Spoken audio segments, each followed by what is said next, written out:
This is Herodotus of Halicarnassus, a Greek writer from the 5th century BCE, sometimes called the father of history, sometimes also called the father of lies. Herodotus wrote the Histories, which in Greek means the inquiries or the investigations. His plan was to compile an accurate account of the events of the past, in the hope that they would never fade from memory as a result.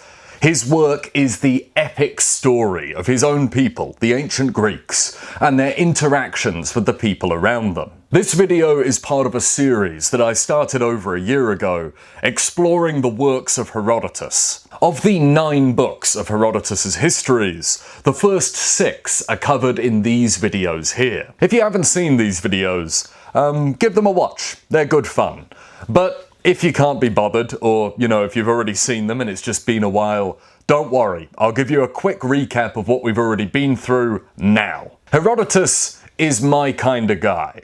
He spent his life travelling around the Eastern Mediterranean, meeting people, speaking with them, interviewing them, and asking them questions. He then compiled the results of his inquiries, all of these various accounts that he'd gotten, into one grand epic narrative. The results of his inquiries. His histories. Herodotus was a curious and fairly open-minded guy who lovingly describes the various different cultures, practices, traditions, and ways of thinking of all the people that he meets. This makes him a valuable historical resource for anyone who's interested in this period of history. If it weren't for Herodotus, there is so much that we simply would not know. But it's always worth bearing in mind that he is far from perfect when it comes to historians. We don't know too much about Herodotus the man, but we can get glimpses of what he might have been like, through his text, through his work. And although he seems to have been a genuinely curious and quite intelligent man, he was still limited by his own Greek worldview. Although Herodotus in great detail tries to describe other cultures, it's sometimes very clear that he himself doesn't really understand them. He's also a pretty superstitious guy. He believes in the supernatural, the divine order of the world, the Greek gods, prophecy, fate, things like that. And this informs his work. And what this means is that this book here is filled with fantastic information, lots of which is very believable. The Persians consider water and rivers to be sacred. The Egyptians rely on the gift of the Nile for their way of life. The Scythians collect human heads in battle to prove how brave they've been. All very plausible stuff. But sometimes, Herodotus will throw a piece of historical trivia at you that is frankly completely nuts. He talks about giant man-eating ants in the mountains of northern India. He talks about the north of Europe as a land occupied by massive griffins. And he tells us about the spectres and spirits of long-dead individuals who sometimes return to the world of the living to seduce other men's wives and things like that. Herodotus describes, Herodotus doesn't describe, Herodotus paints. Herodotus paints a incredible picture of the ancient world that's just bubbling with detail, just coming alive with interesting individuals, spectacular people and cultures, great cities and natural phenomena. It's incredible. He gives us this picture of the ancient world and he invites us to explore it with him. But it is the ancient world as seen through the eyes of a 5th century Greek man, with all of the prejudices and assumptions that come with that time and place. Herodotus clearly had strong opinions on history, politics, philosophy, things like that, and those opinions inform his account. So far in the histories, Herodotus has largely described the growth of the Achaemenid Persian Empire. In Book 1 of the Histories, we found the origins of Cyrus the Great, the first great king of the Persians, a man who defeated all of his rivals, the Lydians, King Croesus of Lydia, the Medians, King Astyages of Media, the Babylonians, etc., until he became the most powerful man on earth. But something that'll be a theme in Herodotus' histories. He was so successful that he became arrogant, he became overconfident. He refused to believe that he could ever fail, and he reached too far. He attacked the Massagettai, a tribe in Central Asia, and Cyrus the Great was killed in battle. Cyrus was succeeded as king by his son Cambyses, who would go on to invade and conquer the land of Egypt. But, like his father, Cambyses refused to acknowledge his own limitations. He was an arrogant king who disregarded the sacred, who insulted the gods, and as a result, he lost his mind and died an early death. Cambyses was succeeded, after a little bit of palace drama, by a man called Darius. And Darius will be the king of Persia when the central conflict at the heart of Herodotus' histories starts. In the opening lines of Herodotus' histories, he states his intentions. He wants to not only record the great deeds and events of the past, but specifically, he wants to find the origins of the conflict between his own people, the Greeks, and non-Greeks, by which he means the Persians. The entire narrative leads up to this great climactic clash between the Persian Empire and the Greeks, when the Persians, who inexorably spread across the continent of Asia, inevitably end up fighting the Greek cities, a people who Herodotus emphasizes will not accept conquest, a people who value their freedom and their independence. The ancient Greeks, as they are shown to us by Herodotus, are a culture that has spread all across the eastern Mediterranean, and Herodotus describes his own people as being a tough, austere, warlike, cunning, and occasionally underhanded people with a fierce sense of duty to their community, to their state, to their polis. The Greek cities at this point in history are far from united. In fact, quite the opposite. They are a very quarrelsome bunch, and every Greek city has its own unique way of doing things. And none of the Greeks contrast with each other quite as much as the two main cities at the heart of Herodotus' account: Athens and Sparta. Athens was a democratic Greek state, forged in the fires of a political revolution, a city where everybody, apart from the women, slaves, and the tragically foreign, was equal-ish, sort of. Sparta was the complete opposite. Sparta was ruled by two kings and a noble council, and the whole of Spartan society was dominated by a militaristic aristocracy that ruled with an iron fist over an enormous population of subjugated, basically slave people. The Spartans were a traditionalist and highly hierarchical society, and it was the Athenians who had first poked the Persian bear.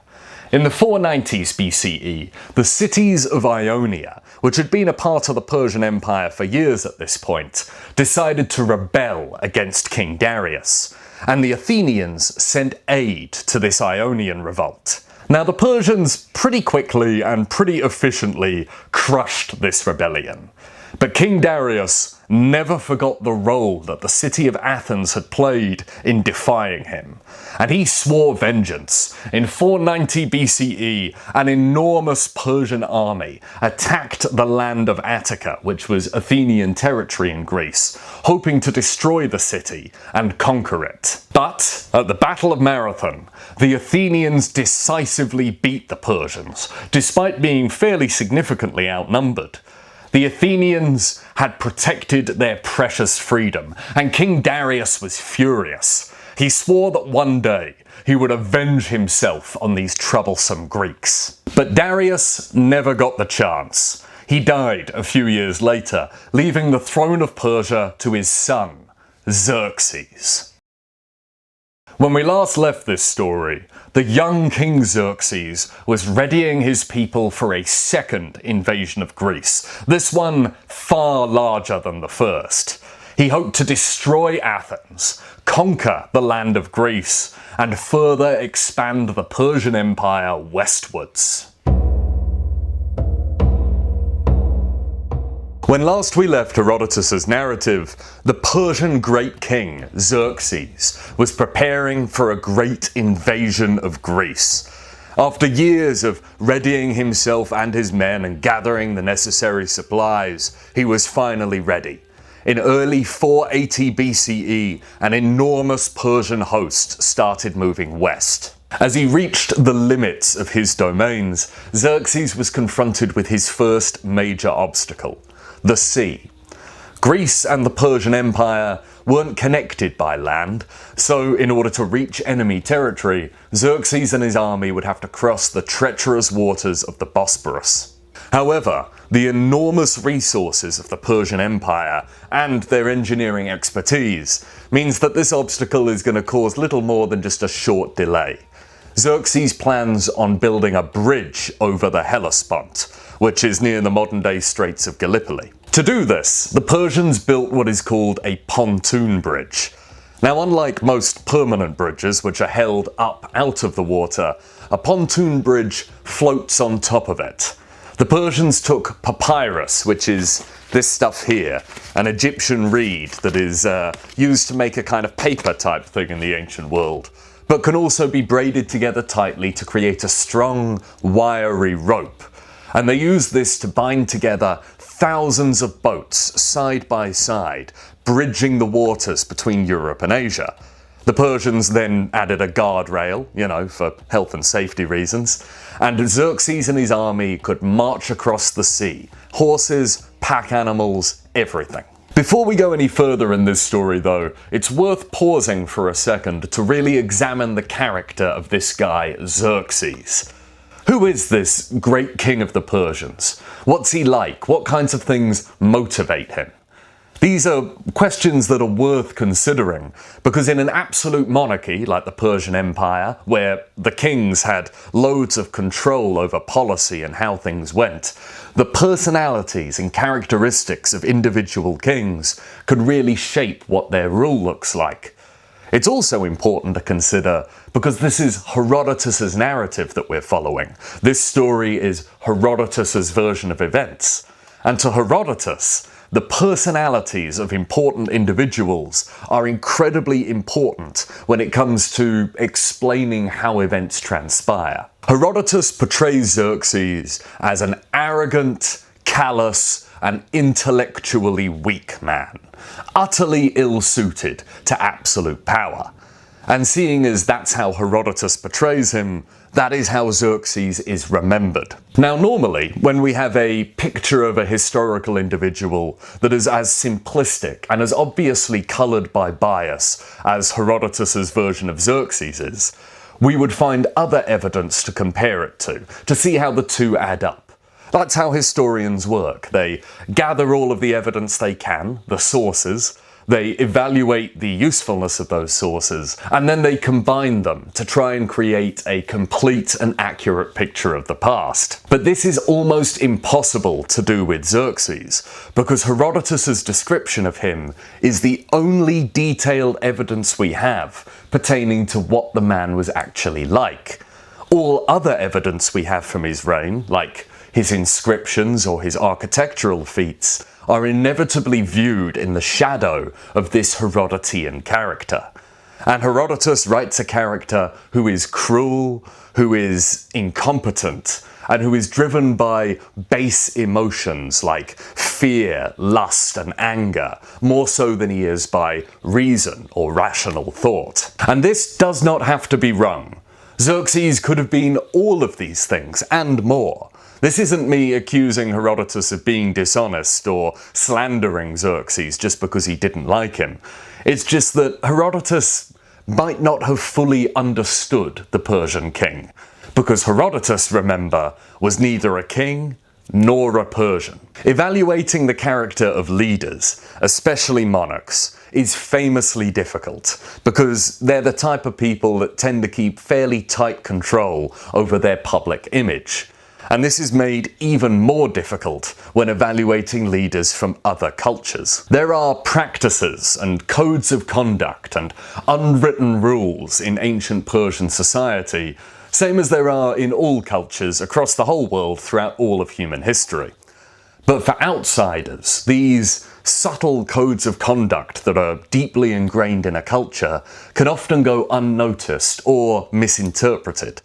Now, Herodotus seems to be a fairly intelligent and fairly open-minded kind of guy, but he was still limited by his own Greekness, his own Greek worldview. Herodotus doesn't seem to have understood the Persian language, and probably never visited the Iranian heartland of the empire. Everything he learned about the Persians, he probably learned through his informants, his sources who he interviewed, and it's likely that his main sources of information were fellow Greeks. That being Medizing Greeks, Greeks from within the Persian Empire, people who lived alongside the Persians, but nevertheless still weren't a part of their society. And this kind of thing can obviously lead to misunderstandings.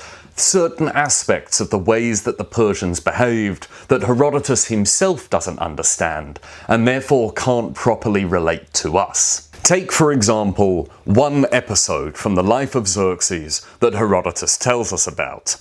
Supposedly, when Xerxes was building his great bridge across the Hellespont, his first attempt was disrupted by a storm. The weather whipped up something fierce, and the Persian construction work was destroyed. And this sent Xerxes flying into a rage. He was furious at Mother Nature herself for having delayed his invasion. So he ordered his men to give the sea 300 lashes and to drop a pair of iron shackles into it.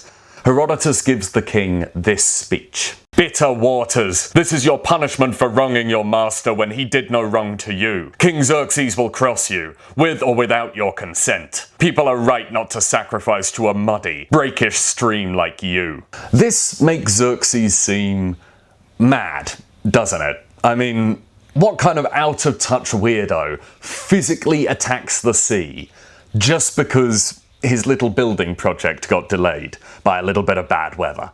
A lunatic, surely, a madman. Only a real maniac would act that way.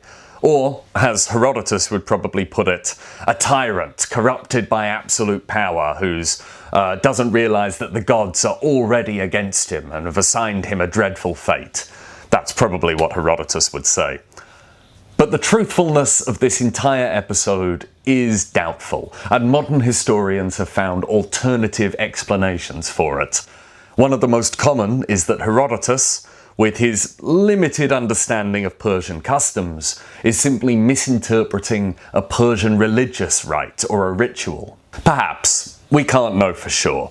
But this anecdote certainly reinforces Herodotus's notions about why the Persians lose the coming war.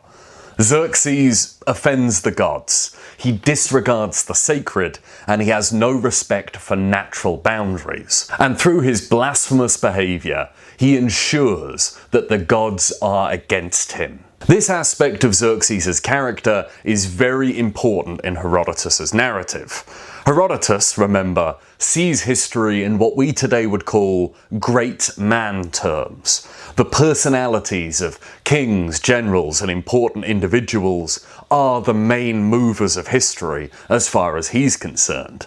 And these characters, these personalities, fit certain archetypes. Xerxes embodies a type of king that we've seen before in the histories, an archetypical Herodotean character, the likes of which pops up again and again throughout his narrative.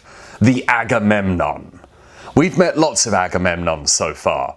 Croesus, Cyrus, Cambyses, Polycrates, all of these powerful and successful rulers whose very success blinds them to the imminent dangers that surround them, makes them overconfident and arrogant, and eventually, because of this, they fall. One of the key traits of an Agamemnon is that they refuse to listen to the advice of their wise underlings. These advisors are themselves an archetypical Herodotean character, the Cassandra.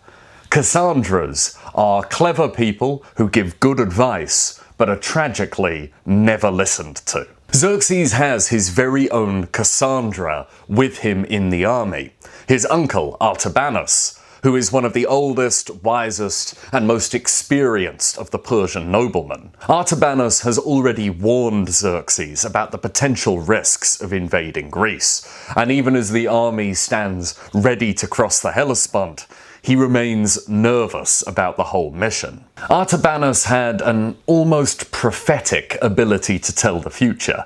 Before the war had even started, he correctly predicted that the greatest enemy that the Persians would face would be the Greek terrain itself.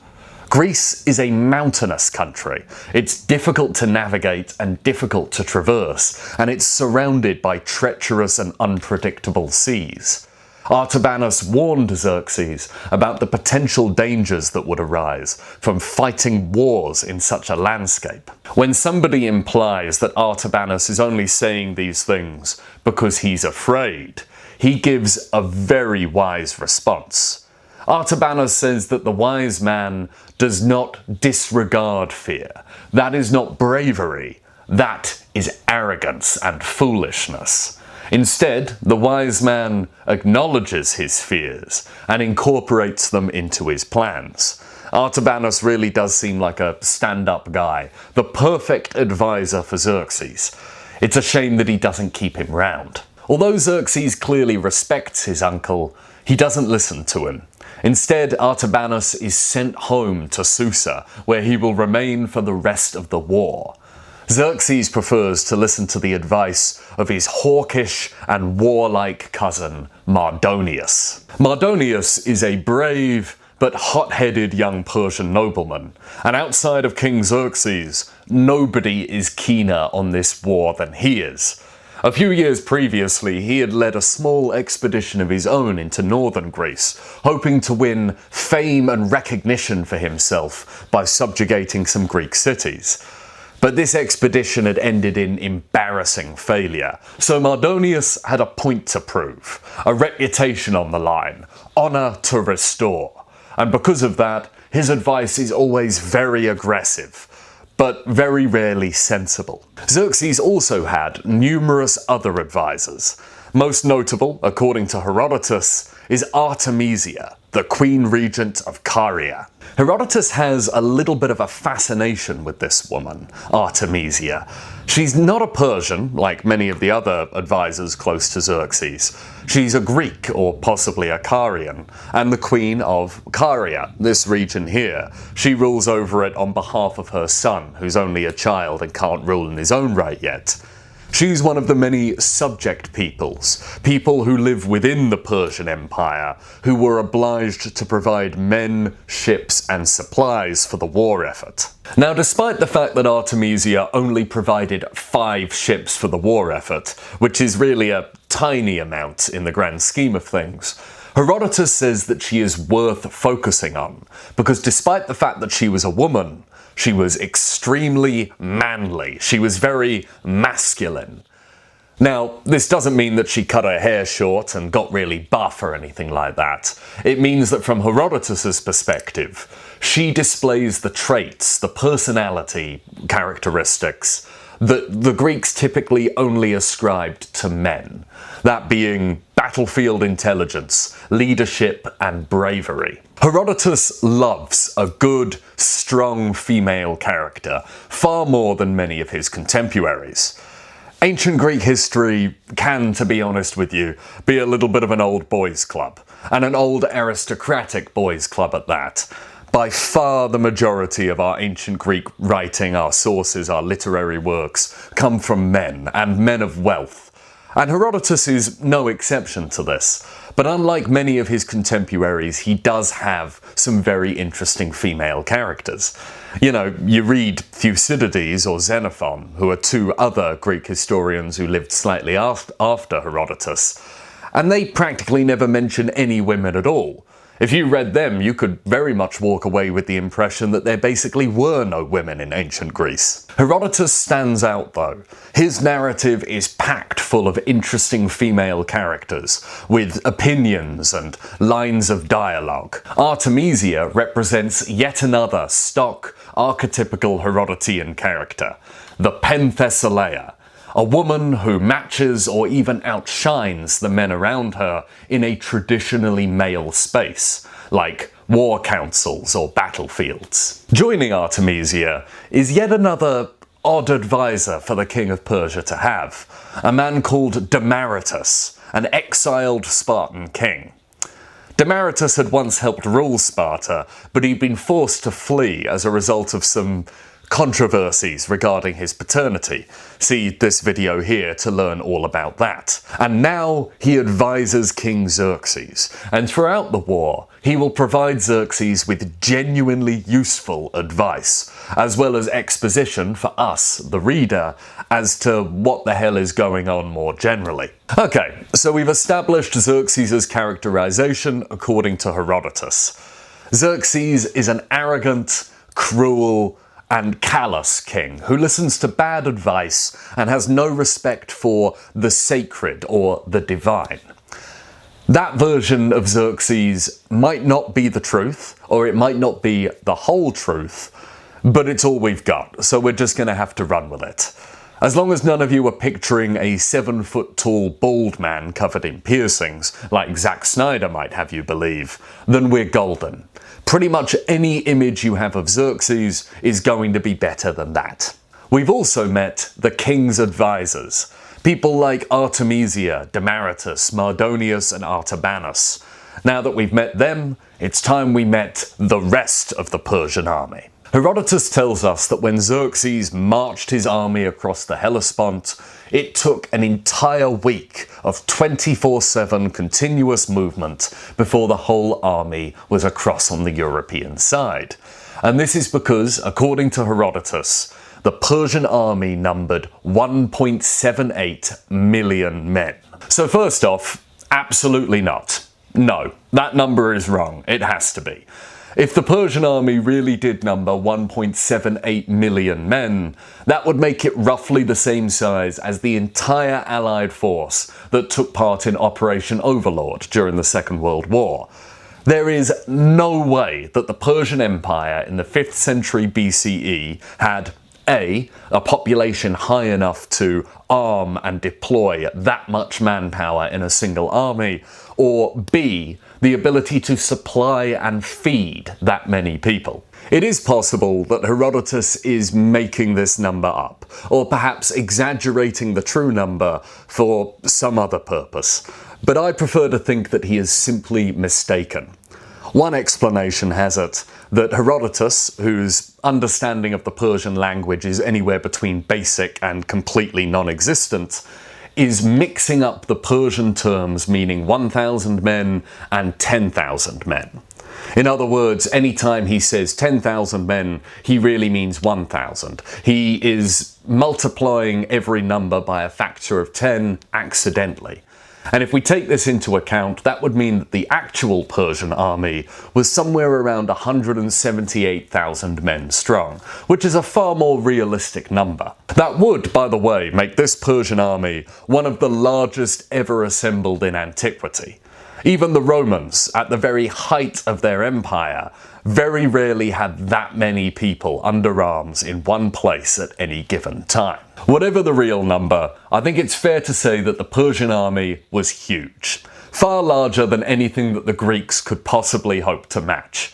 So that being said, let's meet them. What kinds of people do we find in this great Persian army? So let's start at the very top, with the king's own retinue, the soldiers selected to accompany the great King Xerxes himself. This was no small honour. Herodotus notes that when on campaign, the Persian king always travelled slightly separately to the rest of his army to ensure that no unworthy subjects ever had contact with him. Xerxes himself typically travelled by chariot, and he did so in the middle of a great column of soldiers, with 2,000 men marching in front of him and 2,000 men marching behind him, half of whom were on foot and the other half were mounted on great Nisaean horses. The Nisaean horse and the skilled rider mounted on top of it really were Persia's secret weapon. The Iranians were great horsemen, harkening back to their roots as a more nomadic people, and the Great Plain of Nisaea in northwestern Iran produced some of the best horses in the world, large and fast beasts, so valuable that wars were fought over them. Of all the many soldiers in Xerxes' great army, none were as feared as the Iranian horsemen, mounted on a great Nisaean steed. The importance of these animals to the Persians can be seen in what accompanies the great king as he travels. Xerxes travelled with 18 Nisaean horses, 10 of which were sacred animals that nobody was allowed to ride, and the other 8 pulled the sacred chariot of the god, who nobody was allowed to set foot in, not even the king. The driver of this chariot had to, lead the animals on foot, because even he wasn't allowed in it. The centrality of the Nisaean horse to these sacred things proves how important they were to Persian culture. Along with the cavalry, Xerxes was accompanied by 10,000 elite warriors called the Immortals. We know very little about the Immortals. They never appear in any other historical source apart from Herodotus, and he gives us very few details. Herodotus tells us that the Immortals were equipped in more or less the same way as the standard Persian infantryman, with a large wickerwood shield, a bow and a spear, and that they wore a thin but flexible iron scale armour and special caps instead of helmets. The only way to really tell Immortals apart from regular Persian soldiers is that they wore more jewellery and finery, more gold, silver and precious stones, a mark of their high status. The Immortals were clearly special. Herodotus tells us that they had their very own commander, separate from the rest of the Persian command, and they answered only to him and to the king personally. They also kept their own supplies, their own food, and their own baggage train. And there were always exactly 10,000 of them in the Persian army. Herodotus tells us that this is where the unit got its name, the Immortals, because whenever one of them died or retired, he was immediately replaced, keeping the unit at a consistent strength. So those are the Persian core of Xerxes' army. But Herodotus, who is endlessly fascinated by the varying looks and practices of the different people who inhabit the earth, has great fun describing all of the other people in the army. The subject peoples, those who had been conquered by Persia and were now forced to supply men and material for the war effort. As well as Persians, there are also the various other tribes of Iran, the Medians, the Kissians, the Saka and the Bactrians, who are very similar to the Persians, but have, little unique regional differences. For example, the Kissians are recognisable because they wear turbans instead of caps like the rest of the Iranians do. And the Bactrians and the Saka favour their own native design of bow and their own unique battle axes when they go to war. But other than that, according to Herodotus, the various Iranian tribes all look very similar to each other, or at least they do to him. We also meet the Mesopotamian soldiers, who go to war with clubs with iron studs in them. Herodotus tells us that these soldiers had a design of helmet that was so foreign and so unique that he says it's impossible for him to describe. Which is a shame because, it would be nice if he could at least try and describe them for us, because otherwise we have nothing to go off of. I've never met a Mesopotamian soldier. Have any of you? No, I didn't think so, because they haven't been around for 2,500 years. I suppose we're just going to have to look at all of those Assyrian wall reliefs from the 7th century and assume that warriors from the region looked more or less the same 200 years later. We meet the Sagartians, a nomadic people that fight with the Persians. Herodotus tells us that they would fight from horseback and that they would go into battle with nooses, ropes tied into nooses, that they would use to lasso their enemies and then drag them away with them. We meet the Arabs who go into battle on camelback and the Indians who ride chariots into battle. We meet the Colchians from the Caucasus who wear armour made of wood. And we meet the Milyans, who have big leather helmets and massive heavy cloaks. But my favourite, by far, of all of the weird and wonderful people that Xerxes brought to Greece with him in his army are the Ethiopians. The Ethiopians are spectacular. Herodotus tells us that there are two types of Ethiopians, the Eastern and the Western. The Western Ethiopians would go into battle wearing the skins of big predatory cats like lions and leopards, and they would carry spears made of sharpened gazelle horns and enormous bows that were nearly 2 meters tall. When these Ethiopians went into battle, they did so having painted their bodies with chalk and ochre. Just imagine for a minute that you're a Greek hoplite, just a regular Greek guy, used to ploughing your field, you've been called up to war, you've brought your 3 days rations with you, and you're doddering around in the phalanx with all your mates, with your spear and your shield, feeling pretty confident that you're gonna drive the invader into the sea. And then, before you know it, the Ethiopians are bearing down on you. They're dressed like big cats from the African savannah. They're painted yellow and white, and they're wielding sharpened antelope horns. Must have been quite a sight. The Eastern Ethiopians, on the other hand, who might have actually been from India, not Ethiopia, are notable for the fact that they wear horses' heads on their own. And that's really it. There's not much else to them, but I think that's pretty cool. Anyways, I hope you've enjoyed the Ethiopians, because that's the last we're going to hear from them. Despite the fact that Herodotus clearly enjoys telling us about all the different people in the Persian army, the great diversity of Xerxes' force, all the weird and wonderful cultures that turn up and all look and fight a different way, he never brings up 90% of them ever again. The camel-riding Arabs, the chariot-riding Indians, the Colchians in their distinct wooden armour, none of these guys ever appear in any of Herodotus's battle narratives. So sadly, we never get a scene of an Indian charioteer riding down a Spartan hoplite. So, if not to be used in battle, why are all these people even here? Well, the impact might have been more psychological than anything else. The sheer size and diversity of Xerxes' army was a great advert for the power of his empire, and to the Greeks it must have had an enormous psychological effect. They were facing an army that was larger than the populations of even their biggest cities, an army that they couldn't hope to match man for man in the field. And on top of that, it seemed to be made up of people from across the entire earth. To the Greeks, it must have felt as if the entire world was against them. Herodotus never saw Xerxes' great army. He couldn't have done. He was only 4 years old when the war broke out. But the Athenian playwright Aeschylus did.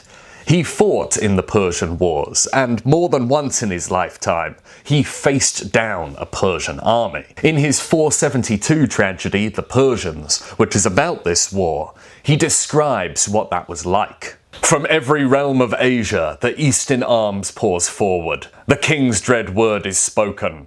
1,000,000 sabres here. It probably wasn't only the Greeks that Xerxes hoped to intimidate with his army. There's also his own people to think about.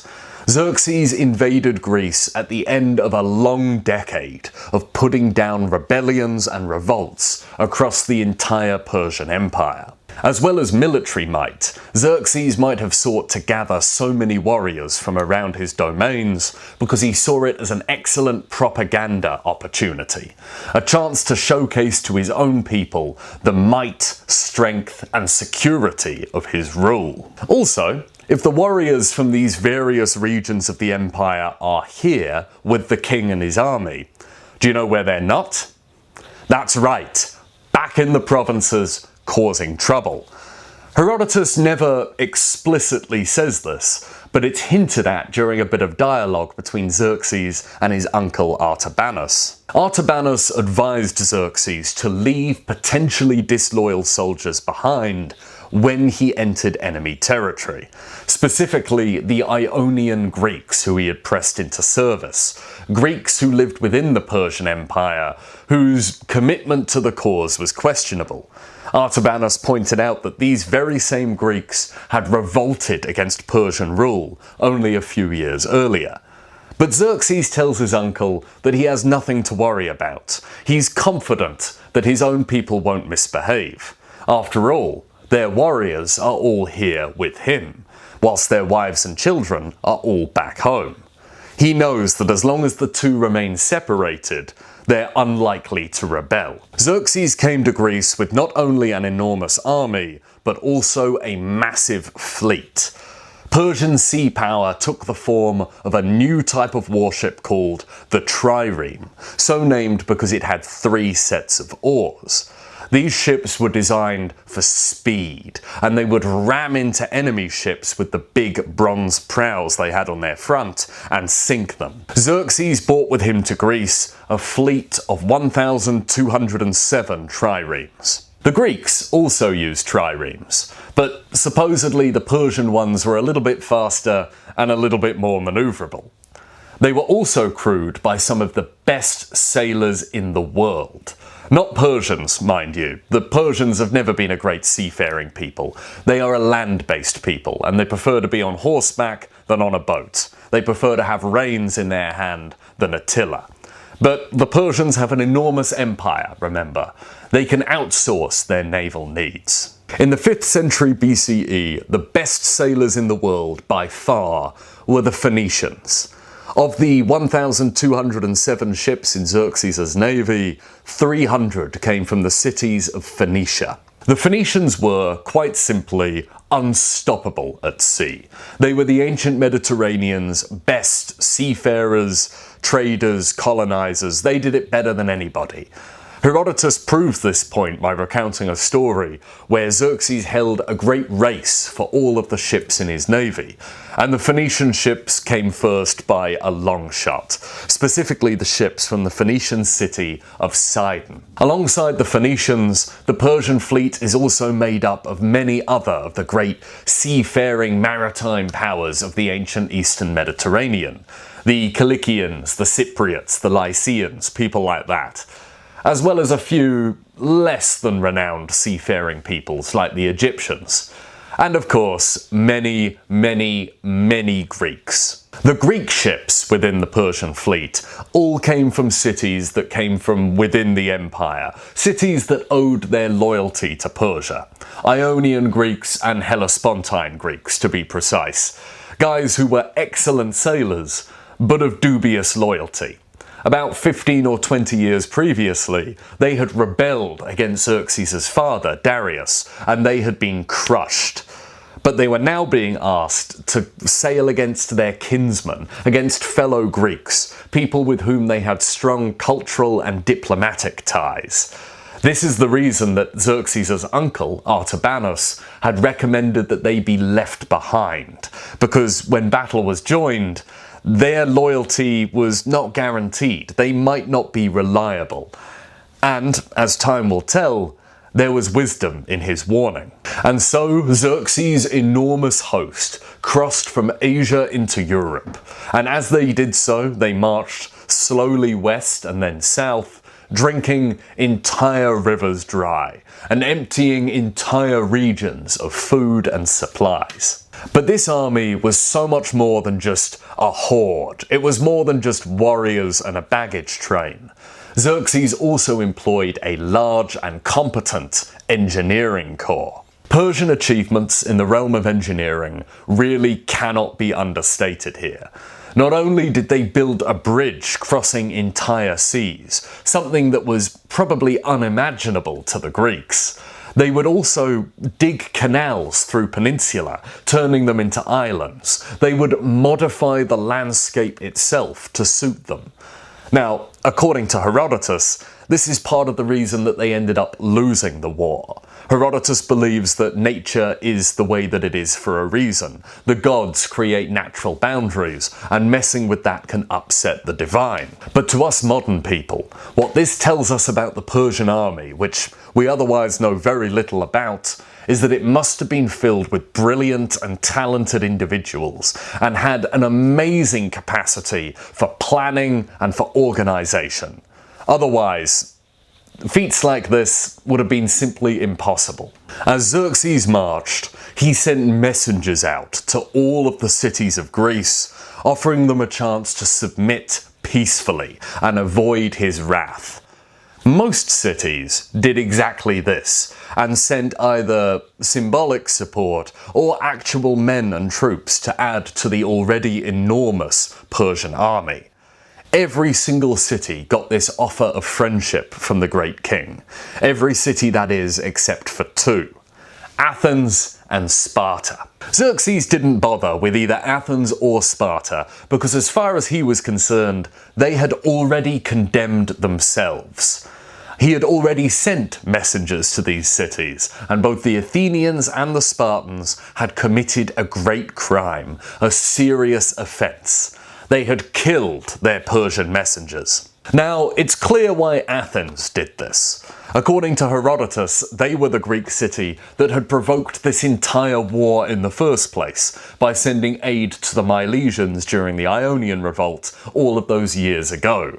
And in the years since, they had only further irritated the great king by defeating his army at the Battle of Marathon in the year 490. Athens is doomed. It's going to have to fight, and it knows it. So as far as they're concerned, there's no use in even trying to negotiate with the Persians. Sparta is a little different. They threw their Persian messengers down a well to die. This is a little bit of Spartan humour for you. Persian messengers were accustomed to asking for earth and water as a sign of symbolic supplication. And the Spartans reasoned that earth and water can both be found at the bottom of a well, so that's where they sent their Persian messengers. Unfortunately, there is no evidence to suggest that this was done by their king, Leonidas, personally, nor that a kick was involved, or that the phrase, "This is Sparta," was ever uttered. But why? Why did they do this? Unlike Athens, Sparta had no prior grudge with Persia. They'd actually had very few interactions with the Persians at all, apart from a slightly awkward one with Xerxes' grandfather all the way back in Book 1. I mean, sure, the Spartans had technically agreed to help the Athenians at the Battle of Marathon, but they famously showed up too late to actually take part in the battle. Sparta seemingly had no reason to begin such an aggressive feud with the Persian Empire. The Spartans themselves seem to have thought this same thing. After they threw the Persian messengers down a well, they had a minute to reflect on their actions, really have a good think about it, and they realised that they'd perhaps acted a bit rashly, and that maybe this whole thing had been, a huge mistake. So they asked for 2 volunteers, 2 men to step forth and offer themselves as sacrifices. Their job was to go to Persia, to meet with Xerxes, and offer to be killed as a sort of balancing act. We killed your messengers, here, kill some of ours, and we'll be all even Stevens, and we'll call it quits. 2 elderly Spartans agree to travel to the Persian capital of Susa and make an offering of themselves to King Xerxes. So they do this. They travel all the way to Persia, they meet with the great king, they refuse to bow or prostrate themselves because, Spartans, that's what they do. They've never gotten along well with other people's customs. And they say, right, we're here to die as vengeance for what we did to your messengers. So get on with it. Chop our heads off, impale us, do whatever you Persians do. Just, make it quick. Xerxes responded by saying that this reflects badly on the Spartans as a people. Messengers were basically sacred in the ancient world. To harm one was a great crime and an offence against the gods. So if the Spartans think that the great King Xerxes is going to degrade himself by sinking to their level and killing one of their messengers, they are very much mistaken. The Spartans are sent home. So, of all the Greek cities, Athens and Sparta are going to have to fight. Peaceful surrender just isn't an option for them, even if they wanted it. And so, Athens and Sparta summoned a great council of war, the likes of which was unprecedented in recent Greek history. They send out messages to any Greek who values their freedom. Join us in a great Greek alliance, and together we will formulate a plan to defeat the invader and drive him from our shores. The attendance at this great meeting for Greek freedom was pitiful. Of the hundreds, literally hundreds, of Greek states on the mainland, only a few dozen, if that, actually turned up. And most of them were tiny little Greek cities, who realistically couldn't provide much meaningful support for the war effort. All in all, this great alliance of Greek freedom looked a little bit puny and a little bit pathetic. So who actually did turn up? Well, Athens and Sparta were obviously there, as were quite a few of the cities on the Peloponnesian Peninsula, the southwestern kind of island attached by the Corinthian Isthmus, many of whom had strong diplomatic ties with Sparta and therefore felt obliged to join in with the war. Also a couple of folks from the northern Greek city of Phocis, and some people from the small island of Aegina. Oh, and the tiny little Boeotian town of Plataea, they turned up. But that's it. That's the Greek alliance. The first order of business for this great Greek alliance was to call a truce in any existing conflicts that the cities within it might have had with each other. And this itself is rather telling. This Greek alliance was made up of cities that weren't natural friends and allies. In fact, in many cases, the opposite. They were natural enemies. They had feuds and rivalries that went back generations, and many of them were in the middle of active wars with one another. Because of this, no great Greek commander can be chosen, because no Greek from one city wants to take commands or orders from Greeks from other cities. The Greek allies really don't get along, and they often squabble with each other. This will be a running theme in Herodotus's narrative of the war. The Greek alliance is fragile and riven by divisions and suspicions. The only thing keeping these Greek cities together is their fear of Persia, and often even that isn't enough to get them to work together. Okay, so now they have committed to fighting the Persians. The next step, as always for the Greeks, was to consult the Oracle of Delphi. The Oracle of Apollo at Delphi was maybe the most sacred site in the ancient Greek world, and the Pythia, the priestess of Apollo, was thought to be a vessel through which the god would communicate with mortals and provide them with prophecies. The Greeks consulted the oracle on basically everything of importance. Colonization projects, civic affairs, wars, succession, all of them required Apollo's blessing. The Spartan kings, of which there were two, remember, each employed a personal assistant called a Pythian, whose sole job was to act as an envoy between the temple of Apollo at Delphi and the king in Sparta.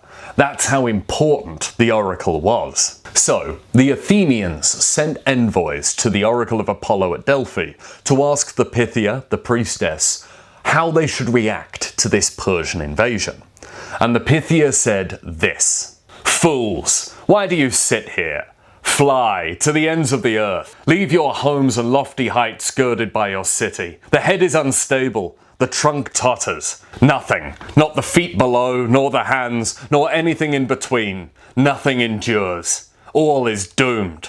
Fire will bring it down. Fire and bitter war, hastening an Assyrian chariot. Many are the strongholds he will destroy, not yours alone. Many the temples of the gods he will gift with raging fire. Temples which even now stand streaming with sweat and quivering with fear. And down from the rooftops dark blood pours, foreseeing the straits of woe. Go, leave my temple. shroud your hearts in misery. Herodotus tells us that this response disheartened the Athenians a little bit, which, you don't say, really. I mean, I don't even believe in the Greek gods, and I find that disconcerting. The Athenians, and I think this says something about Greek religious practice more generally, simply don't accept Apollo's proclamation. They insist on going back day after day with new offerings, and basically just start harassing the god until he gives them a more favourable prophecy. I love this idea that Apollo is to the Greeks basically just an overburdened, underpaid retail worker, and that they, like an outraged and entitled customer, could just harass and abuse him and make a nuisance of themselves until he eventually gives them what they want just so that they'll go away. So the Athenians go back day after day, but Apollo won't give them a nice, friendly prophecy until eventually one day they're given some advice by a local at Delphi, who says, "Have you tried giving Apollo a tree branch as a sign of supplication?" So the Athenians cut some branches off some trees, they go into the temple, they give the god their branches, and they say, "We will stay here in this temple until we die if needs be, until you can give us a slightly more hopeful prophecy of the future." And the Pythia responds like this: "No, Pallas Athena cannot placate Olympian Zeus, though she begs him with many words and cunning arguments. I shall tell you once more, and endure my words with adamant. While all else that lies within the borders of Cecrops's land, and the vale of holy Cithaeron is falling to the enemy, far-seeing Zeus gives you a wall of wood. Only this will stand intact and help you and your children. You should not abide and await the advance of a vast host of horse and foot from the mainland, but turn your back and yield. The time will come for you to confront them.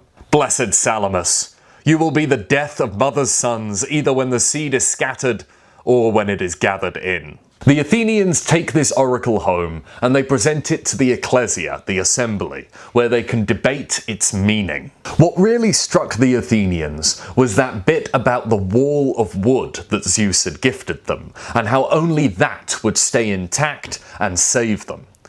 The Athenians interpreted this line in two different ways. The first interpretation, the one that was favoured by the older generation of Athenians, went like this.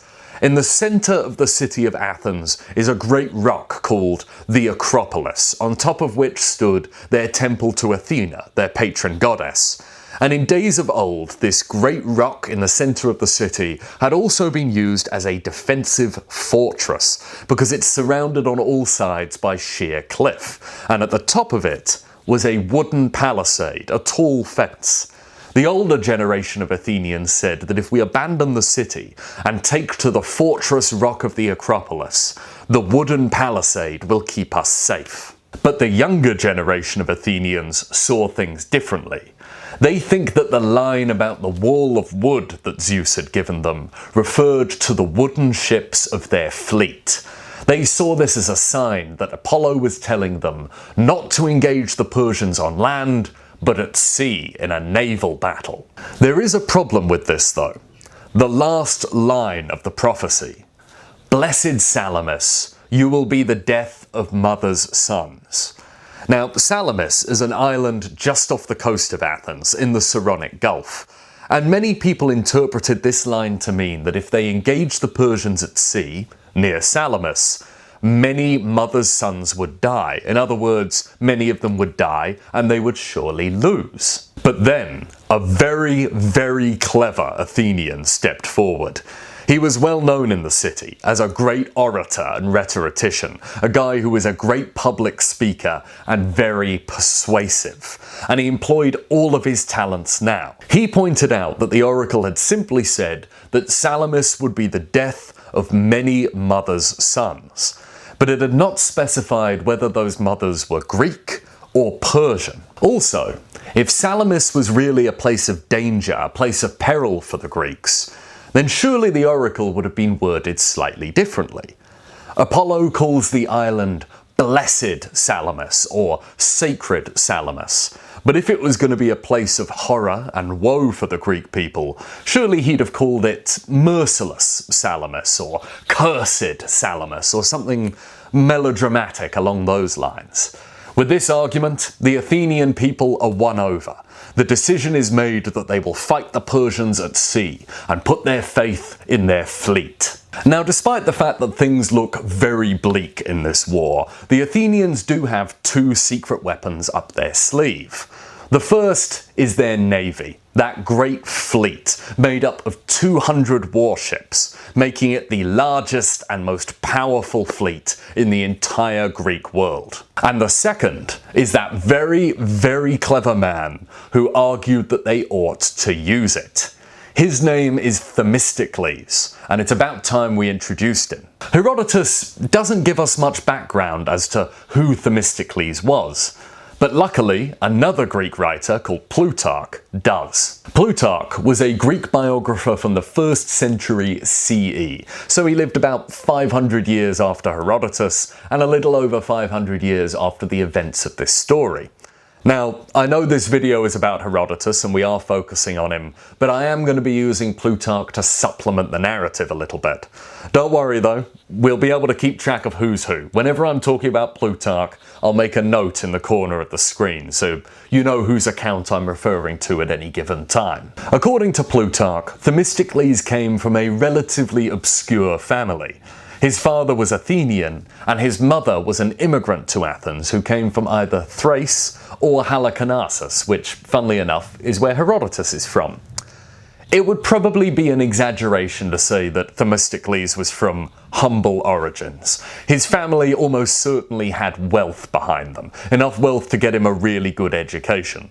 But he lacked the same kind of aristocratic noble breeding that most Greek leaders from this era had. But luckily for Themistocles, he was born just in time to witness the Athenian Revolution. When the Athenians established their democracy in 507 BCE, the traditional barriers of power were broken down. Theoretically, any male Athenian who held legal citizenship could make a political career for themselves, provided they had the talent, the popularity, and the oratorical skills to back it up. And Themistocles was certainly a talented orator, a master of persuasion and of manipulation.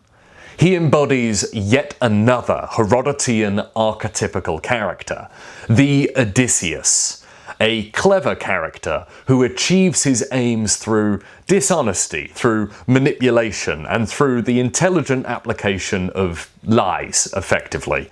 But nevertheless is portrayed as being fairly sympathetic because his goals are admirable. His ends justify his means. Themistocles' first ever recorded impact on history involved just this: using his ability to lie, deceive, and manipulate to get what he wanted. Themistocles had been present at the Battle of Marathon. He'd fought the Persians before, and unlike many of his countrymen, he was convinced that the enemy would one day return, and that if Athens was going to survive, they would need to prepare. In the interwar years of the 480s, the Athenians had struck it lucky financially. They had discovered an enormous quantity of silver in the mines of Laurion, which is just south of Athens.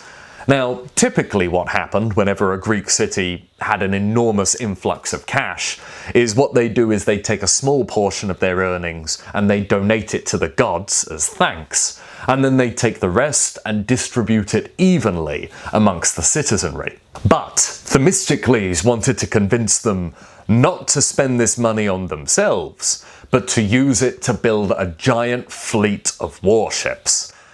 This wouldn't be easy for him. Politicians typically have a hard time convincing people that they don't need any more money.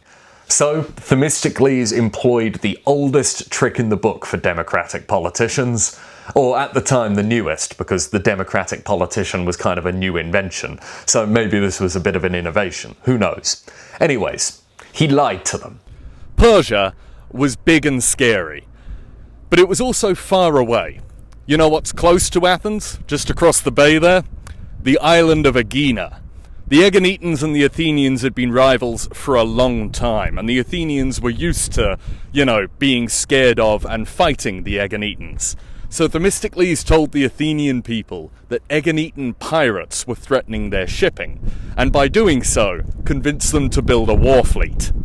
Themistocles convinced the Athenians to build a navy, and when the oracle gave them their wooden wall prophecy, he convinced them to use it. A move that quite possibly won the war for the Greeks. Okay, so we've introduced Themistocles. Let's get back to that council of war, that great council where the Greek allies were deciding what they were going to do next.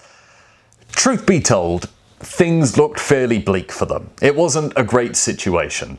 The oracle of Apollo at Delphi had given them a fairly distressing prophecy, even when interpreted in a charitable way.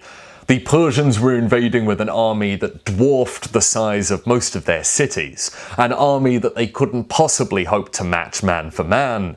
And even with the addition of 200 Athenian triremes to the Greek allied fleet, the total of Greek ships still numbered less than a quarter of the Persian navy, and the Greek sailors were also far less experienced than their Persian counterparts. So, the Allies sent messengers even further afield, to the peripheries of the Greek world, to see if there was anybody else who would be willing to provide help. The first of these messengers went to the island of Sicily, to the great Greek city of Syracuse.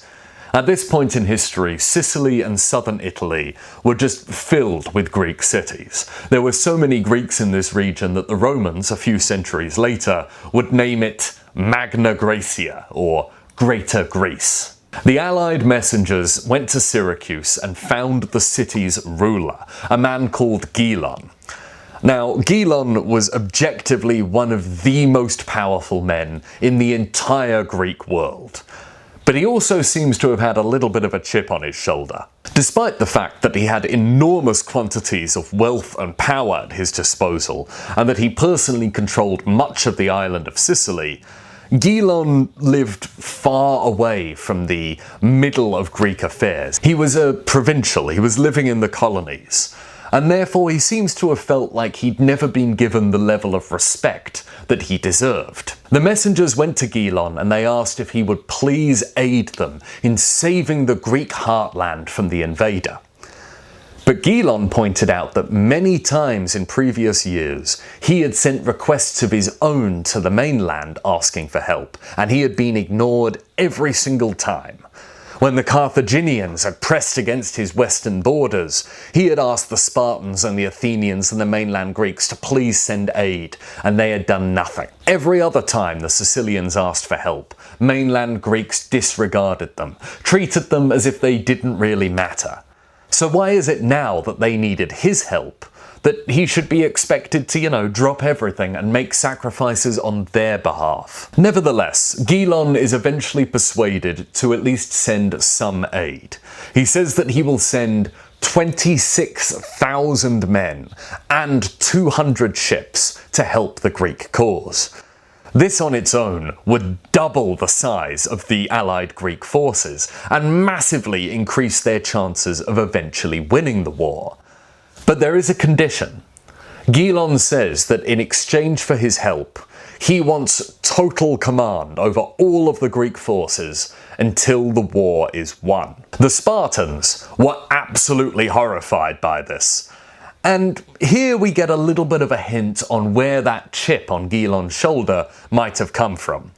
Remember that he is arguably the most powerful Greek in the world, with more wealth and resources at his disposal than any other.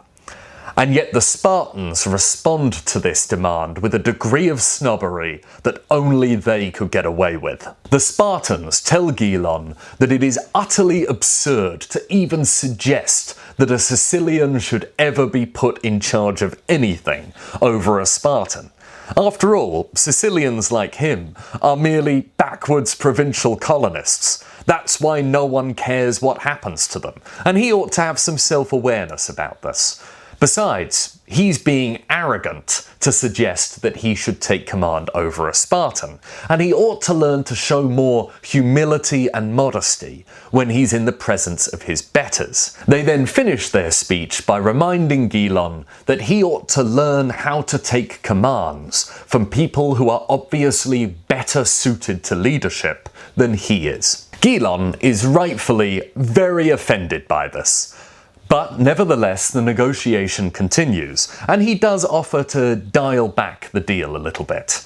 He says that he will be content with commanding only half of the Greek force, either the army or the navy, and the Athenians and Spartans can choose which one. And the Spartans go, "Oh, fantastic, great, well, you can have the navy, because we don't really care about that. Right, glad we could get that one resolved. Let's go to war." But then the Athenians step forward, and they've decided that this crosses a line. They say to Gelon, "Hey, we get it. These Spartans are incredibly snobbish, am I right? Pretending like they're superior to everybody else. What a pretension." But we're Athenians, and, you know, we actually are superior to everybody else, and we command the navy, not you. And we have every right to, because as Athenians, we are obviously superior to you backwards provincial Sicilians. We are in the Homeric poems, after all. The Greeks, they're right there at the siege of Troy. Look, I can show you. Athenians, all through the book. Let's have a look for Sicilians, shall we? Oh, what's that? Page after page of Homeric poetry, and not a single mention of Sicilians. By what right are you commanding the navy? Nah, no deal. Absolutely not. Gelon is clearly getting nowhere. This negotiation isn't going to work. There's no way he can ever get these mainland Greeks to accept him as their equal. So he dismisses them. He sends the messengers home. And as he does so, he says, "Good luck, my Athenian friends. You will have command, but you will not have my men." Okay, so the Sicilians obviously weren't going to help. Who else can the Allies turn to? I know. How about the city of Argos on the Peloponnesian Peninsula here? The Argives, beloved by the gods but hated by their neighbours, are famous as some of the best warriors in Greece. One of the only cities that can really stand up to the Spartans in war. Argive mercenaries in the previous century had been in high demand because the prowess of these people was well known. If Argos joined the Greek alliance, that would be a huge advantage. There was one problem, however. Argos and Sparta hated each other. They had one of the most bitter rivalries in the entire Greek world, and for generations they had been fighting each other over dominance of the Peloponnesian Peninsula. Now, in recent years, Sparta had kind of gained the upper hand, but Argos still presented a serious threat. Above all else, the suspicion and the hatred that Argives and Spartans felt towards each other cannot be understated. After the war, Herodotus interviewed some Argives about what actually happened when Spartan envoys arrived and invited them to join the Greek alliance. They said that originally Argos had agreed to join and become an ally of the rest of the Greeks, but they did so on the condition that they got command of half of the Greek forces, the same demand that Gelon had made, and that this had outraged the Spartans and negotiations had ended there. But other non-Argive Greeks tell a different story. They tell us that Argos had already negotiated a deal with King Xerxes. Xerxes told them that if they just remained neutral, if they provided no support to the Allies and no resistance against the Persians, Argos would be the #1 city in Greece under the new Persian regime. And the Argives were very excited about the prospect of getting to lord this over the Spartans after the Persians won the war. So, when envoys from the Greek alliance turned up, the Argives intentionally insulted them, knowing that negotiations would go nowhere. We will never know the true reason. All we can say for sure is that in the upcoming battles, the powerful and warlike city of Argos will provide absolutely no help to the Greek alliance. Other envoys are dispatched to the Greek islands of Crete and Corcyra, modern-day Corfu, and they ask these islands to please provide some help. Now, the Cretans refuse because, much like the Sicilians, they say that mainland Greeks have never given a damn about us, so why should we care about them? And the Corcyraeans agree to join the alliance, but they're kind of scared of Persia as well, so they intentionally dilly-dally on actually sending any aid, and consequently play no part in the coming conflict. Herodotus is really emphasizing here a key theme of the Greco-Persian Wars: Greek disunity. The Greeks are not a united people, far from it. They are riven by quarrels and division, and they utterly fail to put up a united resistance against Persia. But it's more complicated than it might seem at first glance. The Greeks have various conflicting loyalties and motivations, and the line between ally and enemy will continuously blur. There are anti-Persian Greeks, like the Athenians and the Spartans, but even they have Medizing elements within them. For example, Xerxes and his army are advised on their march by exiles from both Athens and Sparta who support the Persian cause, most notably Demaratus, the exiled ex-king of Sparta, who acts as one of Xerxes' most valuable counselors. And even within the anti-Persian alliance of Greeks, there are divisions. The Spartans and the Athenians don't particularly like each other. The Eginetans and the Athenians don't really like each other. The Corinthians and the Athenians, they don't really like each other. And most of the time, Athenians don't really get along with other Athenians. There are neutral Greek cities, like Argos and Corcyra, who don't overtly take part in the war, but do have a preferred side, somebody who they'd like to see come out on top. And there are pro-Persian Greeks, those cities that sided with the invader, either because they believed that resistance was hopeless, or because they were tempted by the great king's rewards. But even they have shifting loyalties. For example, in the early phase of the war, the Thessalians, people from Thessaly, the north of Greece, resolved to join the fight against Persia. They were going to resist Xerxes. So the Greek coalition sent an army of thousands of hoplites north to Thessaly. Because, they felt obliged to. You've got to protect your allies, guys who have agreed to fight alongside you. But then, they received a message from one of the most enigmatic characters in all of Herodotus' narrative, Alexander, the king of Macedon. Not that Alexander, his ancestor. Alexander fights for Persia. He's technically a part of the Persian Empire, he's a subject of Xerxes, but that's on paper only. In reality, he was a reluctant subject of Persia. He wasn't really all that keen on the idea of Xerxes spreading his empire further into Greece, and he often works on behalf of the Greeks. Years ago, Alexander's father, the previous king of Macedon, had submitted to Persia, believing, probably rightly, that he had no hope of resisting the Persians, and that this was, the best option for him and his people. But the Macedonians had never been happy about this, and when he was younger, Prince Alexander had murdered 7 Persian noblemen and hidden their bodies in the woods. Now that he was older, and he was king of Macedon in his own right, he continued to fulfill his obligations to Persia as their subject, but also acted as sort of a Greek agent in the Persian camp. So Alexander sent a message of warning to the Greek allies. He told them that they ought to withdraw further south, away from Thessaly, because the land that they were currently in could be accessed from numerous different areas. In other words, they would be easily outflanked, surrounded, and destroyed.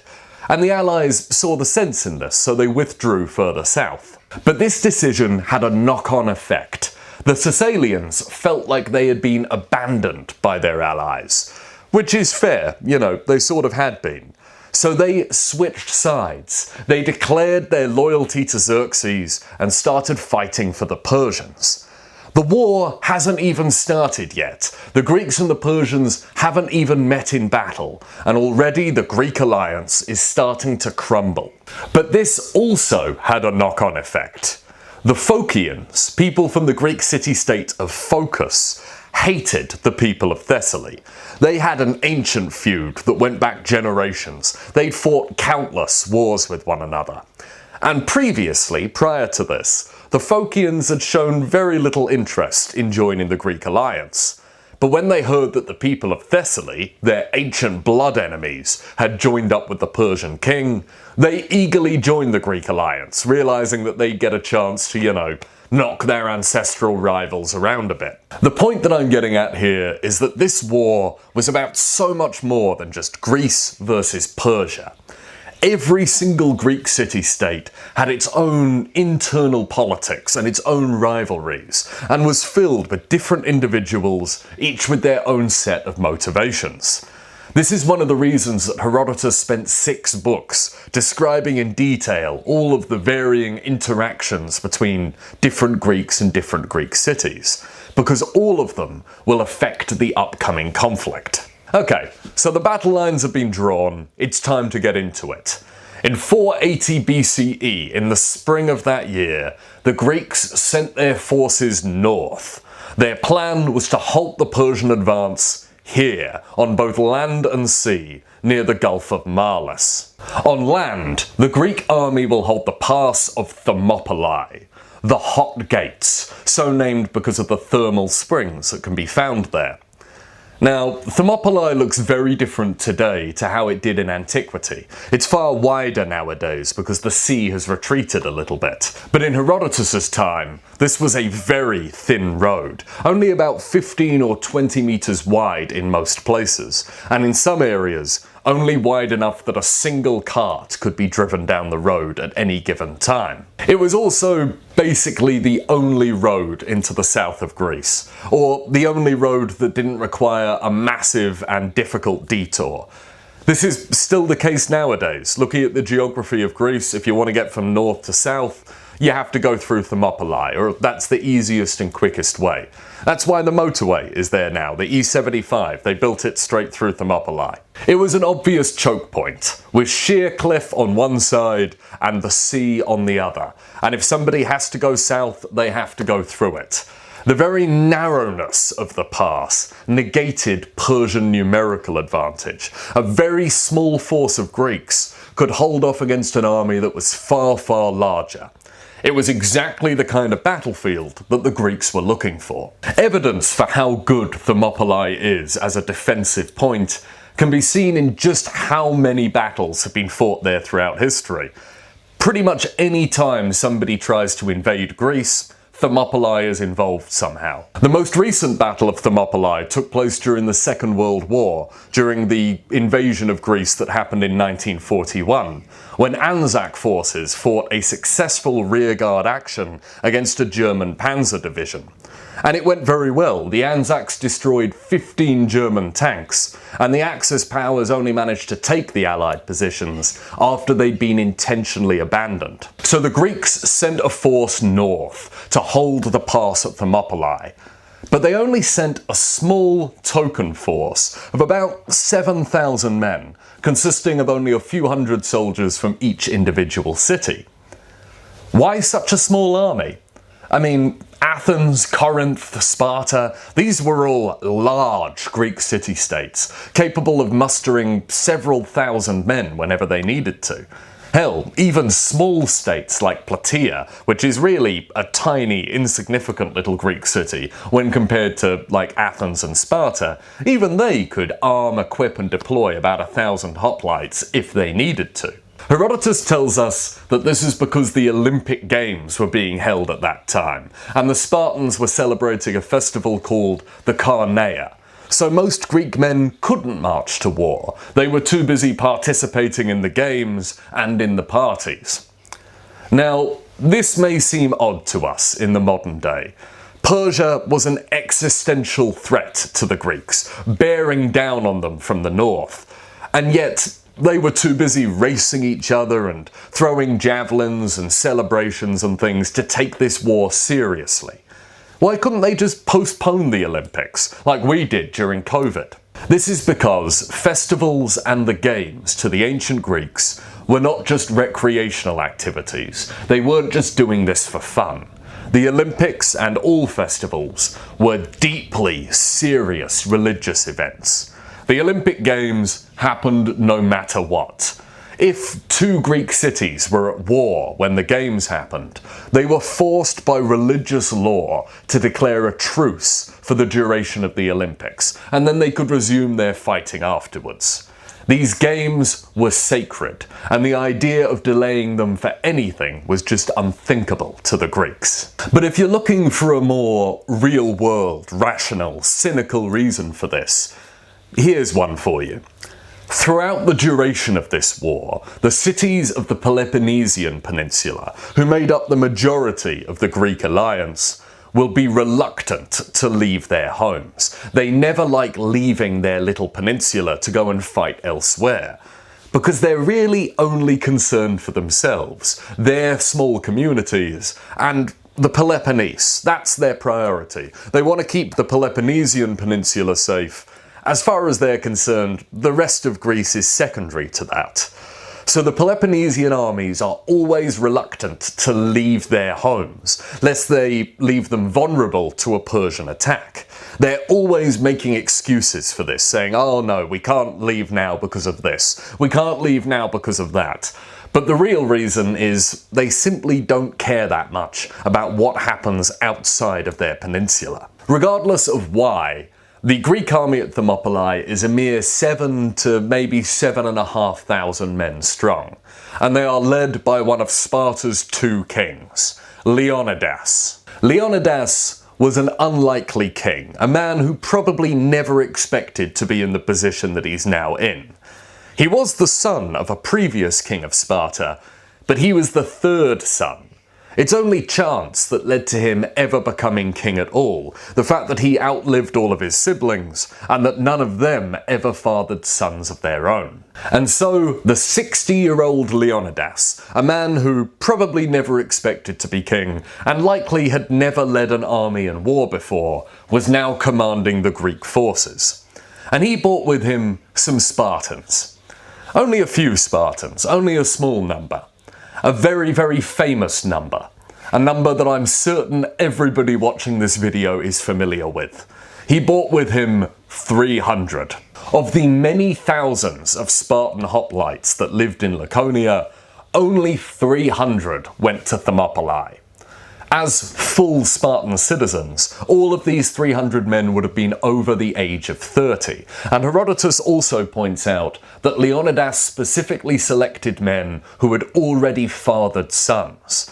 And this is sometimes explained away as being a concern that if these men fell in battle, their family lines would die out. So they wanted to make sure that there were already successors, that these men had progeny. To the incredibly aristocratic Spartans, who had a, frankly, bizarre and quasi-eugenicist view of breeding, an obsession with it almost, the continuation of aristocratic families would have been considered very important. But there is potentially another reason for this decision. The idea that men who had children back home might have a more genuine commitment to the cause of Greek freedom. The ancient Greeks occasionally expressed the belief that men who had children living in a state were more willing to die in its defense. And this sounds odd to us modern people, because we kind of have the opposite point of view. We believe that if somebody has children back home, they are less willing or less deserving to die in battle. Like, no, he has a child, is often an appeal to, not get somebody killed. In fact, in the United States, when they used the draft, having a family was one of the ways a man could get out of being conscripted. But the ancient Greeks, who were a deeply communal people, may have seen things differently. They had a different relationship between the individual and the state, the community, a different idea of a person's obligations to that state, and different notions of war and the meaning of dying in battle. Basically, to them, it might make far more sense that men with families would be willing to give their lives for this cause. So, the Pass of Thermopylae was being held by several thousand Greeks, led by Leonidas and his 300 heavily armed friends. As long as they held firm, the Persians couldn't pass south. But there is a critical weakness here. What if the Persians managed to find a way around the pass of Thermopylae? What if they could get behind the Greek lines? Then they could attack the Greeks from two directions at once, and Leonidas and all of his friends would be annihilated in the pass. The most obvious way to do this would be with their navy. The Persians had a fleet of over 1,200 ships. They could simply detach a portion of that navy, load it up with soldiers, sail around Leonidas and his Spartans, land their men there, and bing bang bosh, Spartans are surrounded, the Battle of Thermopylae is won, Xerxes continues marching south. The Greeks had thought about this, and just like with Thermopylae, they looked for narrow waters, a narrow pass, a natural choke point where they could trap the Persians and fight them in a place where their numerical advantage would count for nothing. The place they chose was the Straits of Artemisium, a thin stretch of water that separated the Greek island of Euboea and the mainland. That's where the Greeks parked their navy, because they knew that if the Persians wanted to sail behind Leonidas and the Greek lines, they would have to pass through those straits. The Greek navy comprised of 271 triremes, mighty warships, along with a few other smaller, older style ships called pentaconters. Of this Greek fleet, this great coalition, the largest contingent by far was the Athenian one, which provided 127 ships. But even though the Athenians had, the largest navy in Greece, one that comprised over half of the total Greek force, they still didn't get command of that fleet, because the other Greek allies refused to take orders from an Athenian. Despite the fact that Sparta had contributed a mere 10 ships to the Greek fleet, command of it did go to a Spartan, a man called Eurybiades. Now, obviously the Athenians were not too happy with this, but they understood that keeping the fragile Greek alliance together, keeping the coalition united, was of paramount importance at this point. So they graciously conceded dominion over the seas to a Spartan. But this doesn't mean that the Athenians had given up on trying to run things.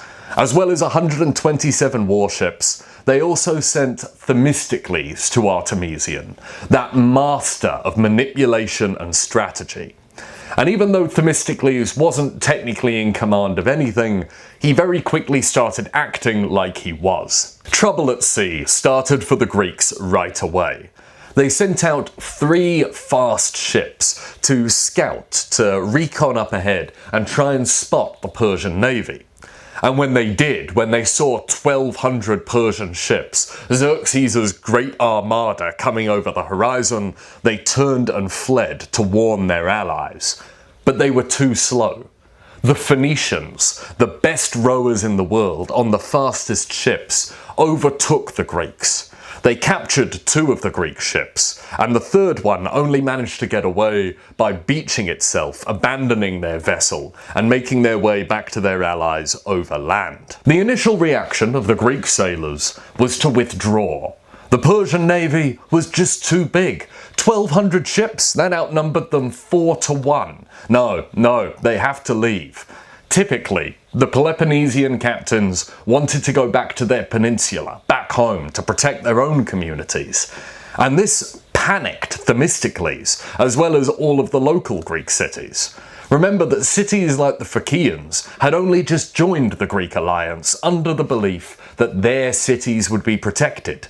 Now the Greek fleet was threatening to withdraw 100 miles away, which would leave them with no defences against Persian vengeance. So the locals gave Themistocles 30 pieces of silver and said, "Here, take this. This is our payment to get you guys to stay. You have to convince the fleet to fight here." So Themistocles took this money and used it to play mind games against his own allies. The main advocate for retreat was the Corinthian commander, so Themistocles went up to him and in front of everyone whipped out some of the silver that the locals had given him and said, here is the money that I will give you to stay. I'm sure it's more than Xerxes gave you to leave." Themistocles was implying that the Corinthian commander had taken a bribe from King Xerxes to withdraw from Artemisium. Now, there is no evidence to suggest that this was the truth, and it seems highly doubtful that the Corinthian commander was actually a Persian agent. But Themistocles is a politician, remember. He doesn't care about the truth. He cares about public perception of the truth, and he's just planted the idea in everybody's mind that anybody who advocates retreat must be a Persian spy. The Corinthian commander, along with the rest of the Peloponnesian captains, now have no choice but to stay and make a stand. Back on land, Leonidas is suffering from a similar problem. The Phaeacians, the local people, see that he's only brought 300 Spartans with him, along with a few thousand other Greeks, and they quite understandably start regretting their decision to join this Greek alliance. Is this it? They ask. But Leonidas reassures them that he is merely the vanguard of a much larger Greek force that will be here soon. It's just, the Olympic Games are on. What can you do? But he does promise the locals that no matter what the odds, he plans to stay here to fight and to win. The local Phaeacians then warned Leonidas about the danger of him being outflanked. Sure, the Greek fleet is at Artemisium, so the Persians aren't going to be able to easily land men behind him at sea. But there is another way. There is a secret goat path that leads up the mountain by Thermopylae and comes out behind the Greek lines. If the Persians discovered it, that could doom the entire war effort. So Leonidas tasks the 1,000 Phaeacian hoplites who have just joined him with guarding the mountain pass. As long as they are there, the Persians won't be able to break through. He also litters the mountainside with lookouts and scouts who can report the enemy's movements to him. And then, a few days behind their fleet, the Persian army finally arrives at Thermopylae, all 2 million of them, or 200,000, depending on how epic the scale of your imagination is.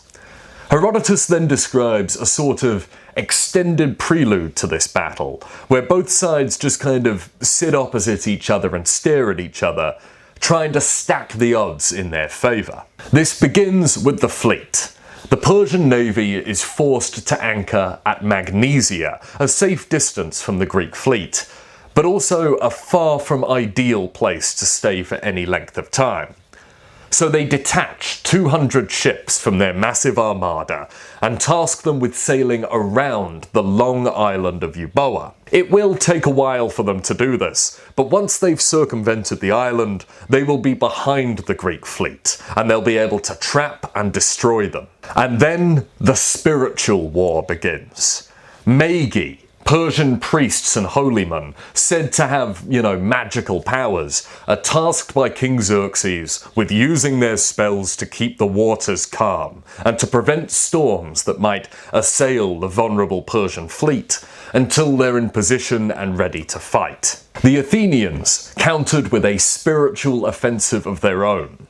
They appealed to Boreas, the god of the north wind, to come to their aid, referring to him as their son-in-law, because in Greek mythology, Boreas, the god of the north wind, married an Athenian woman, and the Athenians hope that this kinship they have with the divine might lead to him granting them favour. And this seems to have worked. 2 massive storms assailed the Persian fleet. The majority of the Persian navy, which was anchored off Magnesia, was pretty badly battered but more or less intact. But the 200 ships that had been tasked with sailing around Euboea, well, they were caught out at sea by the storm, and consequently almost all of them were sunk or wrecked. To make things worse for them, shortly after the storm, 15 disorientated Persian ships mistook the Greek fleet for their own and sailed happily into the arms of the enemy, where they were all taken prisoner. This caused great celebration amongst the Greeks, and Herodotus tells us that it even spawned a cult of religious worship in Athens to Poseidon Sota, Poseidon the Saviour. Herodotus also tells us a story about a local man who became very rich by looting all of the gold and silver from the Persian shipwrecks, which was nice for him. But then one of his children died, which wasn't nice for him. And then the story just sort of ends. Classic Herodotean digression. Guy's full of them. Back on land, Xerxes sent a scout, a spy, to watch the Greeks and report back on what they were up to. In later traditions of this battle, this spy was actually captured by the Spartans, and they proceeded to give him a full tour of their camp so that he could provide Xerxes with accurate information. But in Herodotus' version of events, this spy merely watches from afar. The spy sees the Spartans, these strange people with their long black hair and their beards and their red cloaks. And he sees them doing bodyweight exercises like push-ups and sit-ups. He sees them combing and styling their hair. And he sees them oiling and washing their bodies. When Xerxes hears about this, he's a little confused. I mean, he was kind of expecting the Greeks to just flee when they saw the size of his massive army. And yet here they were, having a spa day, of all things. So he summons Demaratus, the exiled Spartan king, to give his expert opinion on the matter. And Demaratus tells him this: "These men have come to fight us for the pass, and they are getting ready to do just that. It is their custom to do their hair when they're about to risk their lives. But you can rest assured that if you defeat these men and the force that awaits you in Sparta, there is no other people on earth which will take up arms and stand against you, my lord. Because you are now up against the noblest and most royal city in Greece, and the bravest men." Xerxes found what he was saying completely unbelievable, and asked him again how such a small body of men was going to resist his army. "My lord," Demaratus replied, "if things do not turn out as I say, you can treat me as you would any other liar." That last line is significant. Treat me as you would any other liar. The Persians had a particular religious prohibition against lying. As far as they were concerned, honesty, to tell the truth, even when it was difficult, was one of the greatest virtues, one that they tried to instill in their children as they raised them. Whilst to be a liar was to be the worst thing, and to lie to a king was about the most heinous form of treason that a person could commit, and it obviously came with the death penalty. Demaratus was so sure that the Greeks would fight in the pass of Thermopylae that he was literally willing to stake his life on it. This pre-battle standoff is also when the Spartans deliver most of their cool one-liners. You know the ones, the famous ones, the ones that are in all of the films, the ones that are so well known that even non-history nerds have heard of some of them. Herodotus tells us that one of the bravest of the Spartans was a man called Dionysius, and in one episode, a local Greek warned Dionysius about the sheer size of the Persian army that was about to bear down on them. "They have so many archers," this man said, "that their arrows will blot out the sun." And Dionysius merely smiled and retorted, "Well, that is for the best, for we shall fight our battle in the shade." Oof, that's good. There are, of course, other cool Spartan one-liners from this battle. It's just none of them appear in Herodotus' narrative. One famous one is that when Leonidas was preparing his men for battle in the morning before the clash, he told them to eat their breakfast as if they were going to be eating their dinner in Hades. In another episode, a local Greek comes up to Leonidas and comments on the small size of the Greek army. "Is this it?" he says. "This won't be enough." And Leonidas responds that if he relies on numbers, all of Greece wouldn't be enough. But if he relies on valour, he has sufficient numbers. And of course, there is that most famous, that most iconic line from this battle. When Leonidas was commanded to lay down his weapons and surrender, he responded laconically with two words: "Molon lave," come, take, often translated as "come and take them." What a cool line. What a history-transcending, going down through the centuries as just bone-chillingly awesome line. And I am not the only one who feels this way. The Thermopylae monument today bears these words, "Molon labe, come and take them." It was also, up until 2013, the motto of the 1st Greek Army Corps. Unfortunately, like so many things about this battle, it is probably a later legend.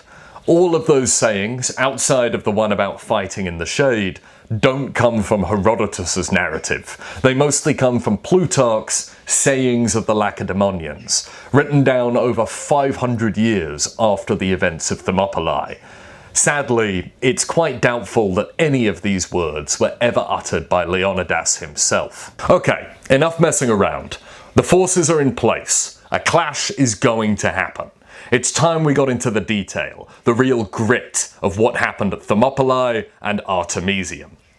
Now, Herodotus gives us 2 separate battle narratives, one for what happened on land and one for what happened at sea. He describes the Battle of Thermopylae in the last chapters of Book 7, and the Battle of Artemisium in the first chapters of Book 8. But seeing as the 2 battles happen simultaneously, I'm going to describe them that way. So let's start with the land forces. On the first day, Xerxes sent forth his Median and his Kissian troops, and they spent the entire day assailing the Greek lines, trying to push them back, trying to get them out of the pass. Herodotus doesn't give us much detail, he simply notes that they failed utterly to move the Greeks. When the first day of battle ended, Leonidas, his 300 Spartans, and all of their Greek friends were still in the Thermopylae Pass, and the Persians had a big pile of dead and wounded, and nothing to show for it. At sea, the Greeks were eager to test their skills. Remember that the Athenian navy specifically is very large, but it's essentially untested. They've trained for war, surely, but they've never had the opportunity to actually put that training into practice. And they were keen to try out their skills at Diekplus. Diekplus is a mysterious Greek naval maneuver that Herodotus brings up several times in his histories, but never fully explains. It translates roughly to going in and out, which gives us an idea as to what it might have been, but not much of one. Regardless, it was the tactic that Greek ships trained in, and now they were keen to see how it performed under pressure. The Greeks sailed out late in the day, forming a circle with their fleet, and then as the Persians drew closer, they burst out and aggressively attacked the enemy. Whatever Diekplus actually was, it was clearly effective, because when the battle ended, the Greeks had captured 30 Persian ships. The Greek success at sea on this first day of battle was so great that it actually inspired a Greek ship fighting for the Persians, commanded by a guy called Antidorus of Lemnos, to defect and join the Greek coalition. Xerxes' greatest fears were coming true. The Eastern Greeks that he had conscripted into his navy were proving disloyal. Because the Greeks didn't sail out to engage the Persians until very late in the day, darkness prevented the fighting from going on for too long, and this suited the Greek strategy. In a prolonged engagement, the Persians might be easily able to bring their superior numbers to bear and destroy the Greeks. But in a short engagement like this, they didn't have the opportunity to do that. It also provided the Greeks with a safe means of retreat and withdrawal. Under the cover of darkness, the Greeks, who were in familiar waters, after all many of them were locals, could navigate their way through the treacherous rocks and tides back to port, confident that the foreign Persians wouldn't be able to easily follow them. The following day, Xerxes tried yet again to move the Greek land army out of Thermopylae, and this time he sent in some of his best men. The Immortals, that elite group of 10,000 infantry that we really don't know that much about. I mean, they only ever appear in Herodotus' narrative. We have no other evidence for them whatsoever, and Herodotus really doesn't go into that much detail. They must have been considered a higher quality than your average Persian infantryman, because Herodotus notes that despite the complete lack of Persian success on the first day of battle, Xerxes was confident that the Immortals would destroy the Greeks. Evidently there was some expectation that where normal Persian soldiers failed, the immortals would succeed. There is one thing that we can say about the immortals though, whatever else we do or don't know for sure about them, and that's that they definitely didn't look like this. They weren't mutants or giant fanged monsters that dual-wielded swords. They were regular Iranian guys who just happened to be slightly better soldiers than everybody else. So take that image, get it out of your head, and stick it where it belongs, in the bin, along with 8-foot-tall, bald Xerxes covered in piercings and war rhinos. As far as we know, the only thing that distinguished the immortals from your regular Persian soldier is that they had more jewellery and finery adorning them, to symbolise their higher status. So something like this is probably more accurate to history than anything you remember from that Zack Snyder movie. But that extra jewellery doesn't seem to have helped the immortals all that much when it came to actually fighting Greeks.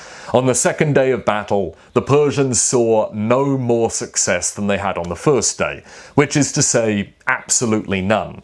Even though the fighting went on all day long, the Greeks managed to continue to put up a defence. And Herodotus notes that this is because Leonidas cleverly rotated men on and off the front line to make sure the guys on the front who were fighting the Persians were always fresh and rested. At the end of the second day of battle, the Persians were no closer to taking the pass than they were on the end of the first day of battle. The Greeks, although they had suffered some losses, still held strong, and it looked to everybody like this small force of allies could hold the pass of Thermopylae more or less indefinitely. At sea, the Greeks were equally as successful as they had been on land. On the dawn of the second day of battle, the Greek fleet welcomed the arrival of reinforcements. 53 new ships from Athens arrived, bringing with them good news. They told their allies about the fate of the Persians who had tried to sail around Euboea, that they had been caught in a storm and wrecked. With greater numbers and greater confidence, secure in the knowledge that they weren't going to be outflanked, the Greek fleet yet again went on the offensive. They sailed out late in the day, like they had done the day before, to make sure that the battle's length was limited by daylight, and they aggressively attacked the Persian ships, very successfully as well, damaging the Persian fleet and sinking the vessels of several Cilicians. Night fell, and on both land and sea, the Greeks revelled in their success. Little did they know that as they celebrated, the seeds of their doom were being sown back in the Persian camp. Somebody had betrayed the Greeks.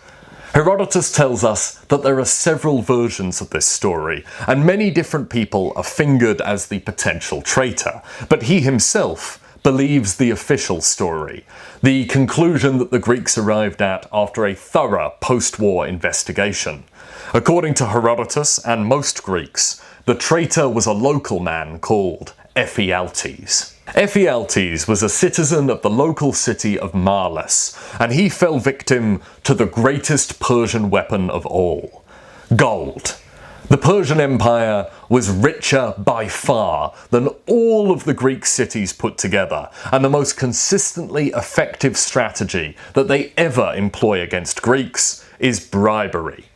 Persian gold can win battles and win wars, and Xerxes is about to purchase a first-class ticket right around the Greek defences. Ephialtes revealed to Xerxes the goat path, that thin and elusive track that led up the mountain and came out behind Spartan lines. Finally, the Persians would be able to attack the Greeks in the pass from two sides at once.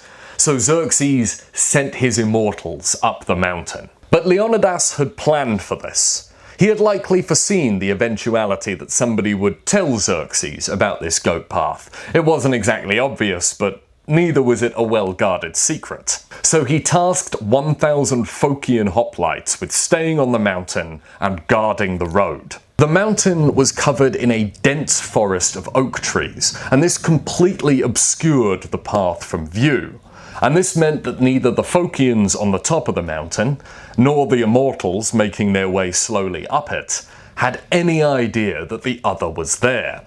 Until in the dead of night, when Phocian sentries were alerted to movement by the sound of feet stepping on dried leaves. And suddenly, both the Persians and Greeks were shocked, surprised, and horrified to find that the other was right next to them. Now, the Phocian hoplites didn't know what the Persian plan was here. As far as they were concerned, they themselves were the focus of an attack, and they had just been successfully ambushed.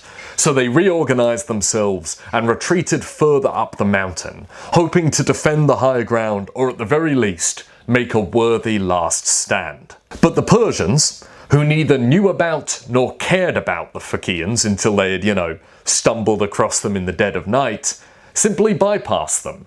They went round the Phocian defences and continued making their way safely down the cliffs. The Persians now surrounded the Greeks. But Herodotus tells us that Leonidas had some advanced warning about this. The first warning came the evening previously, when diviners had attempted to gain a prophecy of the future through an animal sacrifice. They slaughtered the animal, they inspected its entrails, and they concluded that they were going to die the following day. Throughout the night, the Greek camp received defectors from the Persian camp, most likely fellow Greeks who had been conscripted into Xerxes' army and were now deserting to join the Greek cause. And they came with dire warnings. They told the Greeks that King Xerxes had found a way through the mountain passes and soon would have them surrounded.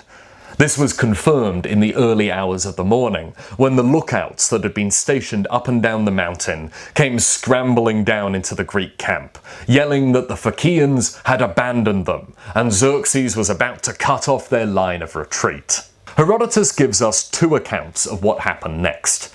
The first is that news of this began spreading throughout the Greek camp, and the various contingents of Greeks began independently melting away. The second version of events, and the one that Herodotus himself believes, is that Leonidas ordered the Greeks to leave. He told his allies to retreat, but that he himself, along with his 300 Spartans, 400 Thebans and 700 Thespians, would remain in Thermopylae and fight to the death. Herodotus gives two reasons why Leonidas chose to do this. The first reason is quite simple. Leonidas was a Spartan, and Spartans don't retreat when facing the enemy. And the second reason is, of course, because it's Herodotus, a prophecy. Ooh.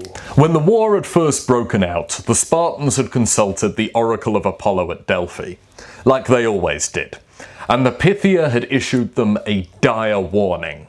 Apollo foresaw two eventualities.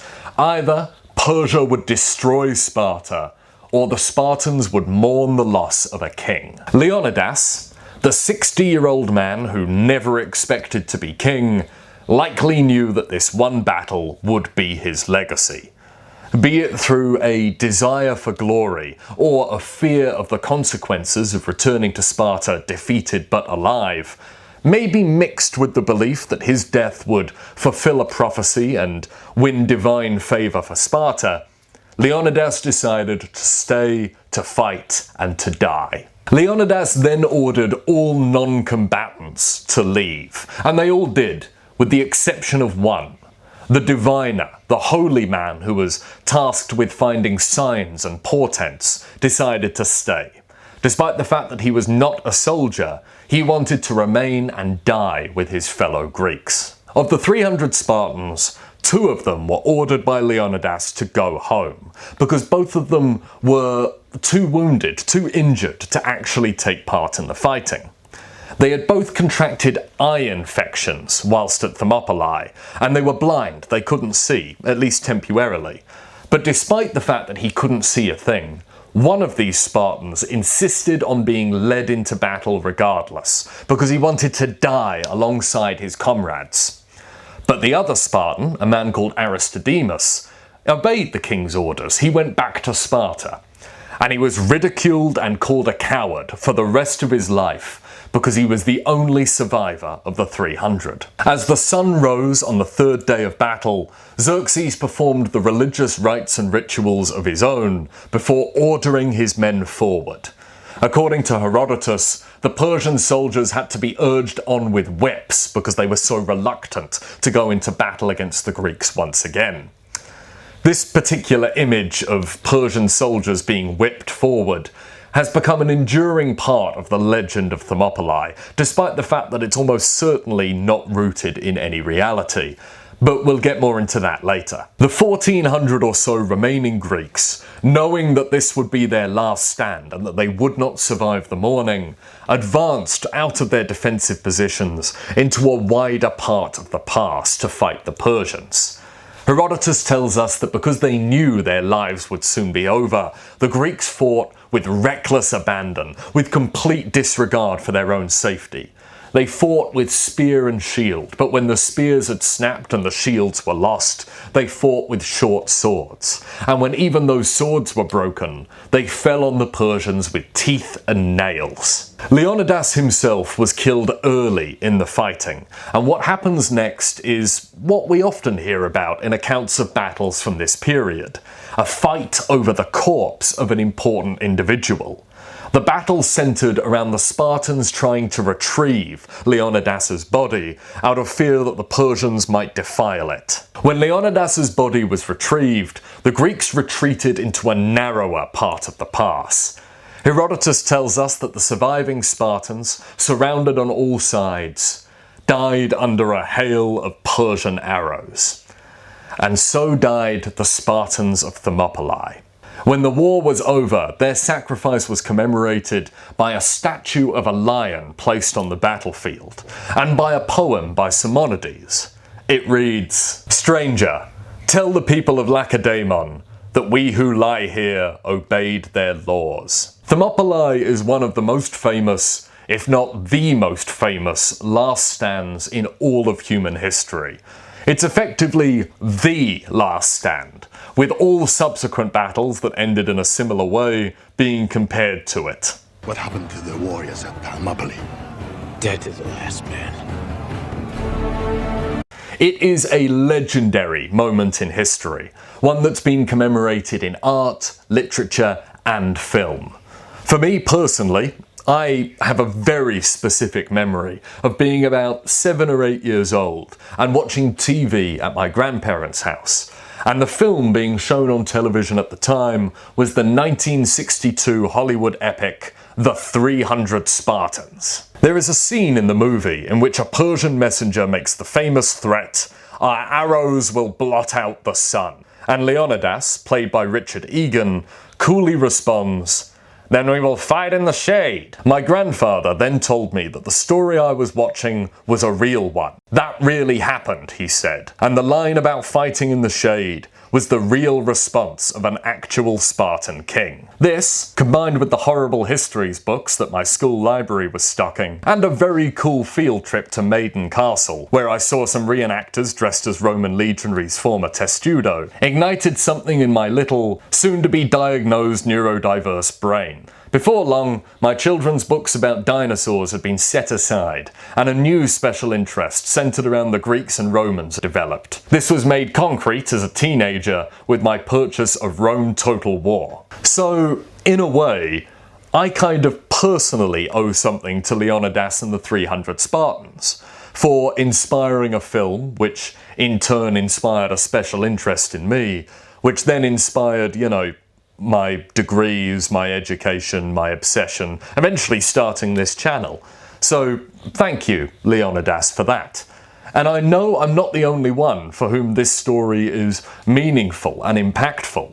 There's a reason that Zack Snyder's movie 300 has made hundreds of millions at the box office, whilst Netflix hasn't responded to any of my emails proposing a 10-episode miniseries about the growth of the Athenian pottery trade in the late 5th century BCE. And there is an undeniable romanticism to Leonidas and the death of the 300 at Thermopylae that appeals to even those who otherwise have no interest in Greek history. But there's a problem with events or individuals that become legend.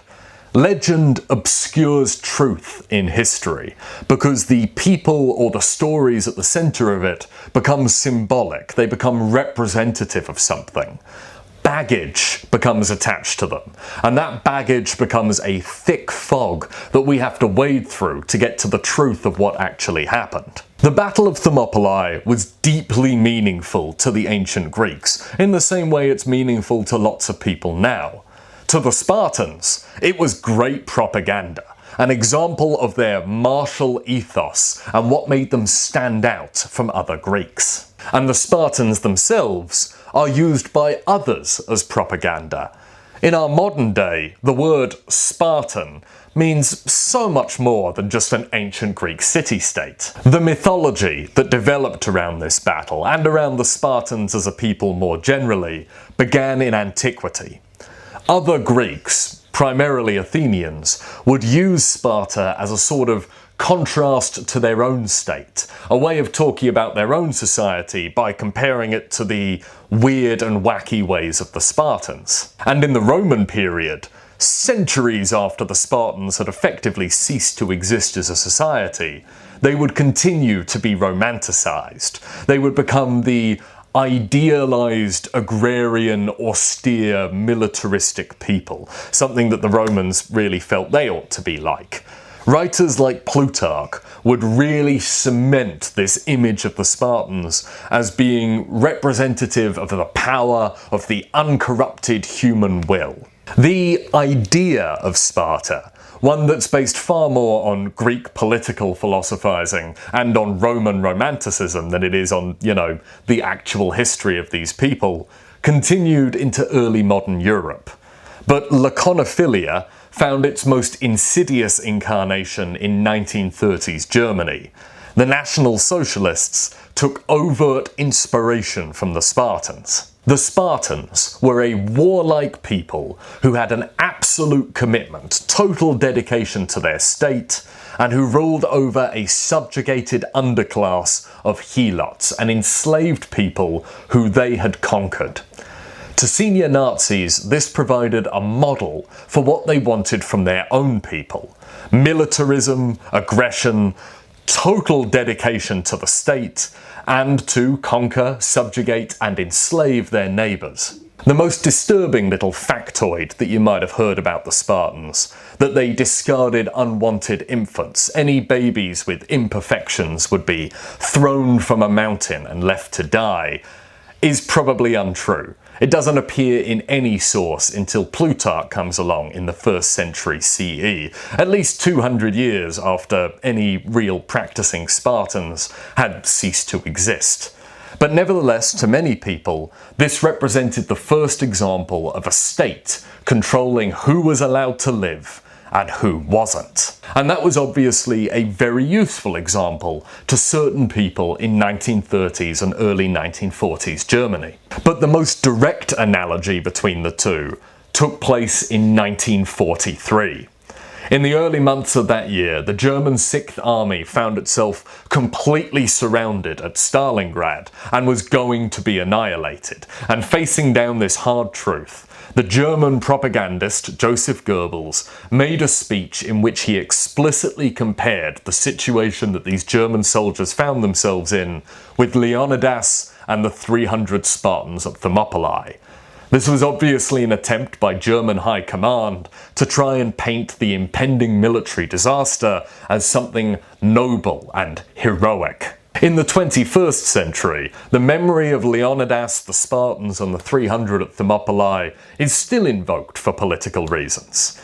In America, the term molon lave, the supposed response of Leonidas when he was told to lay down his weapons, has been used for numerous political causes across history, but nowadays is mostly uttered by pro-gun rights groups. In my own country, the United Kingdom, the name of the Spartans was invoked in the wake of the controversial 2016 Brexit vote.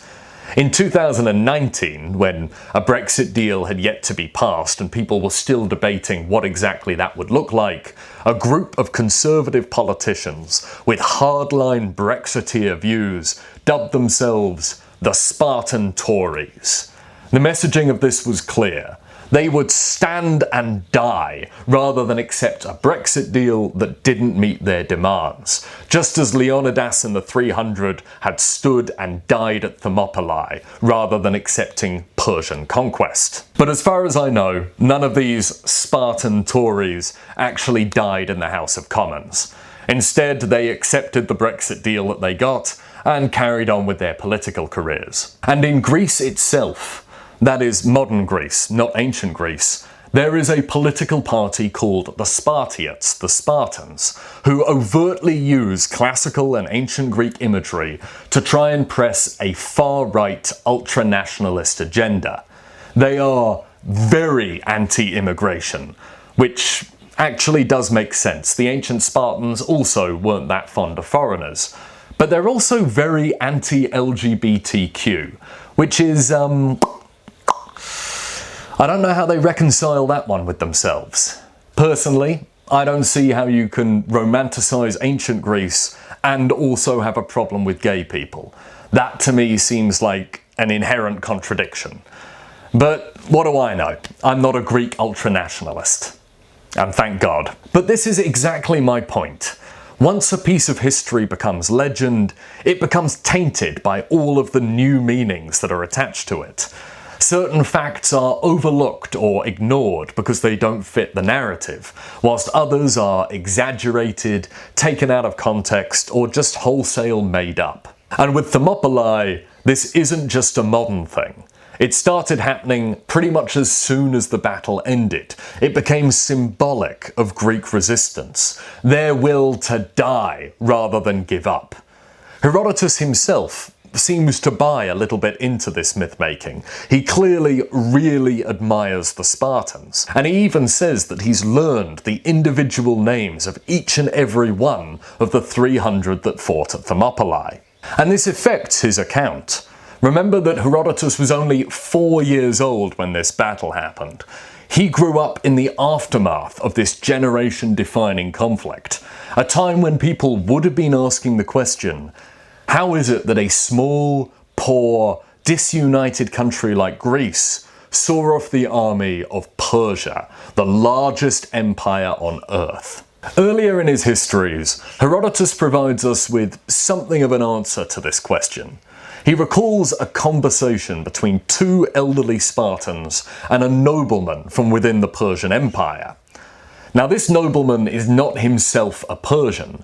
He is one of the many subject peoples who owes loyalty to Persia. He has been conquered by the Persians, but because he submitted to them willingly, he's done very well out of being a part of the Persian Empire. He lives with great wealth and with great luxury. And he turns to the Spartans and he says, you know, you guys really ought to surrender to Xerxes. It's really not that bad. I mean, look at me. I surrendered to the Persians, and I now live an extravagant lifestyle. I have everything I could ever want. But the Spartans sneer at him. They tell him he only thinks this way because he is a slave, and always has been. Because he's always been a slave, he knows no other way of doing things. But if he had ever been free, he would know that freedom is something worth fighting and dying for. In another passage, Herodotus tells us that the Athenians became far deadlier in war after they established their democracy. The reason for this being back in the past, when they were ruled by tyrants and despots, the Athenians had not been that brave in battle because they had no reason to be. They were fighting for somebody else. But when their democracy was established, every Athenian felt like the state was his, and so they fought like lions, because finally they had something to lose. So Herodotus believes that free men fight harder than slaves. Fair enough. But then we get back to that one passage in his account of the Battle of Thermopylae that always gives me pause, always makes me stop, think and doubt. The bit where he talks about Persian soldiers being urged on with whips. The idea of a Persian horde, a meat grinder of bodies being thrown carelessly at the Greek line, has become one of the most enduring bits of imagery about the Battle of Thermopylae, despite the fact that it's probably not actually true, or at least not the whole truth. To start with, This is contradicted by other parts of Herodotus' narrative. In his account of the later Battle of Plataea, Herodotus notes the near suicidal bravery of the Persian soldiers. So in one part of his account, Herodotus says that Persian soldiers needed to be urged on with whips. But in another part of his account, he makes note of how competent and brave these men were, and how willing they were to die for their king. What are we to make of this? Personally, I think this is an example of Herodotus being a little bit trapped by his own Greekness, his own limiting Greek worldview. The Greeks considered all Persians to be effeminate, servile slaves, effectively. As far as the Greeks were concerned, the Persians were an unfree people, because they were ruled by a monarch, a king.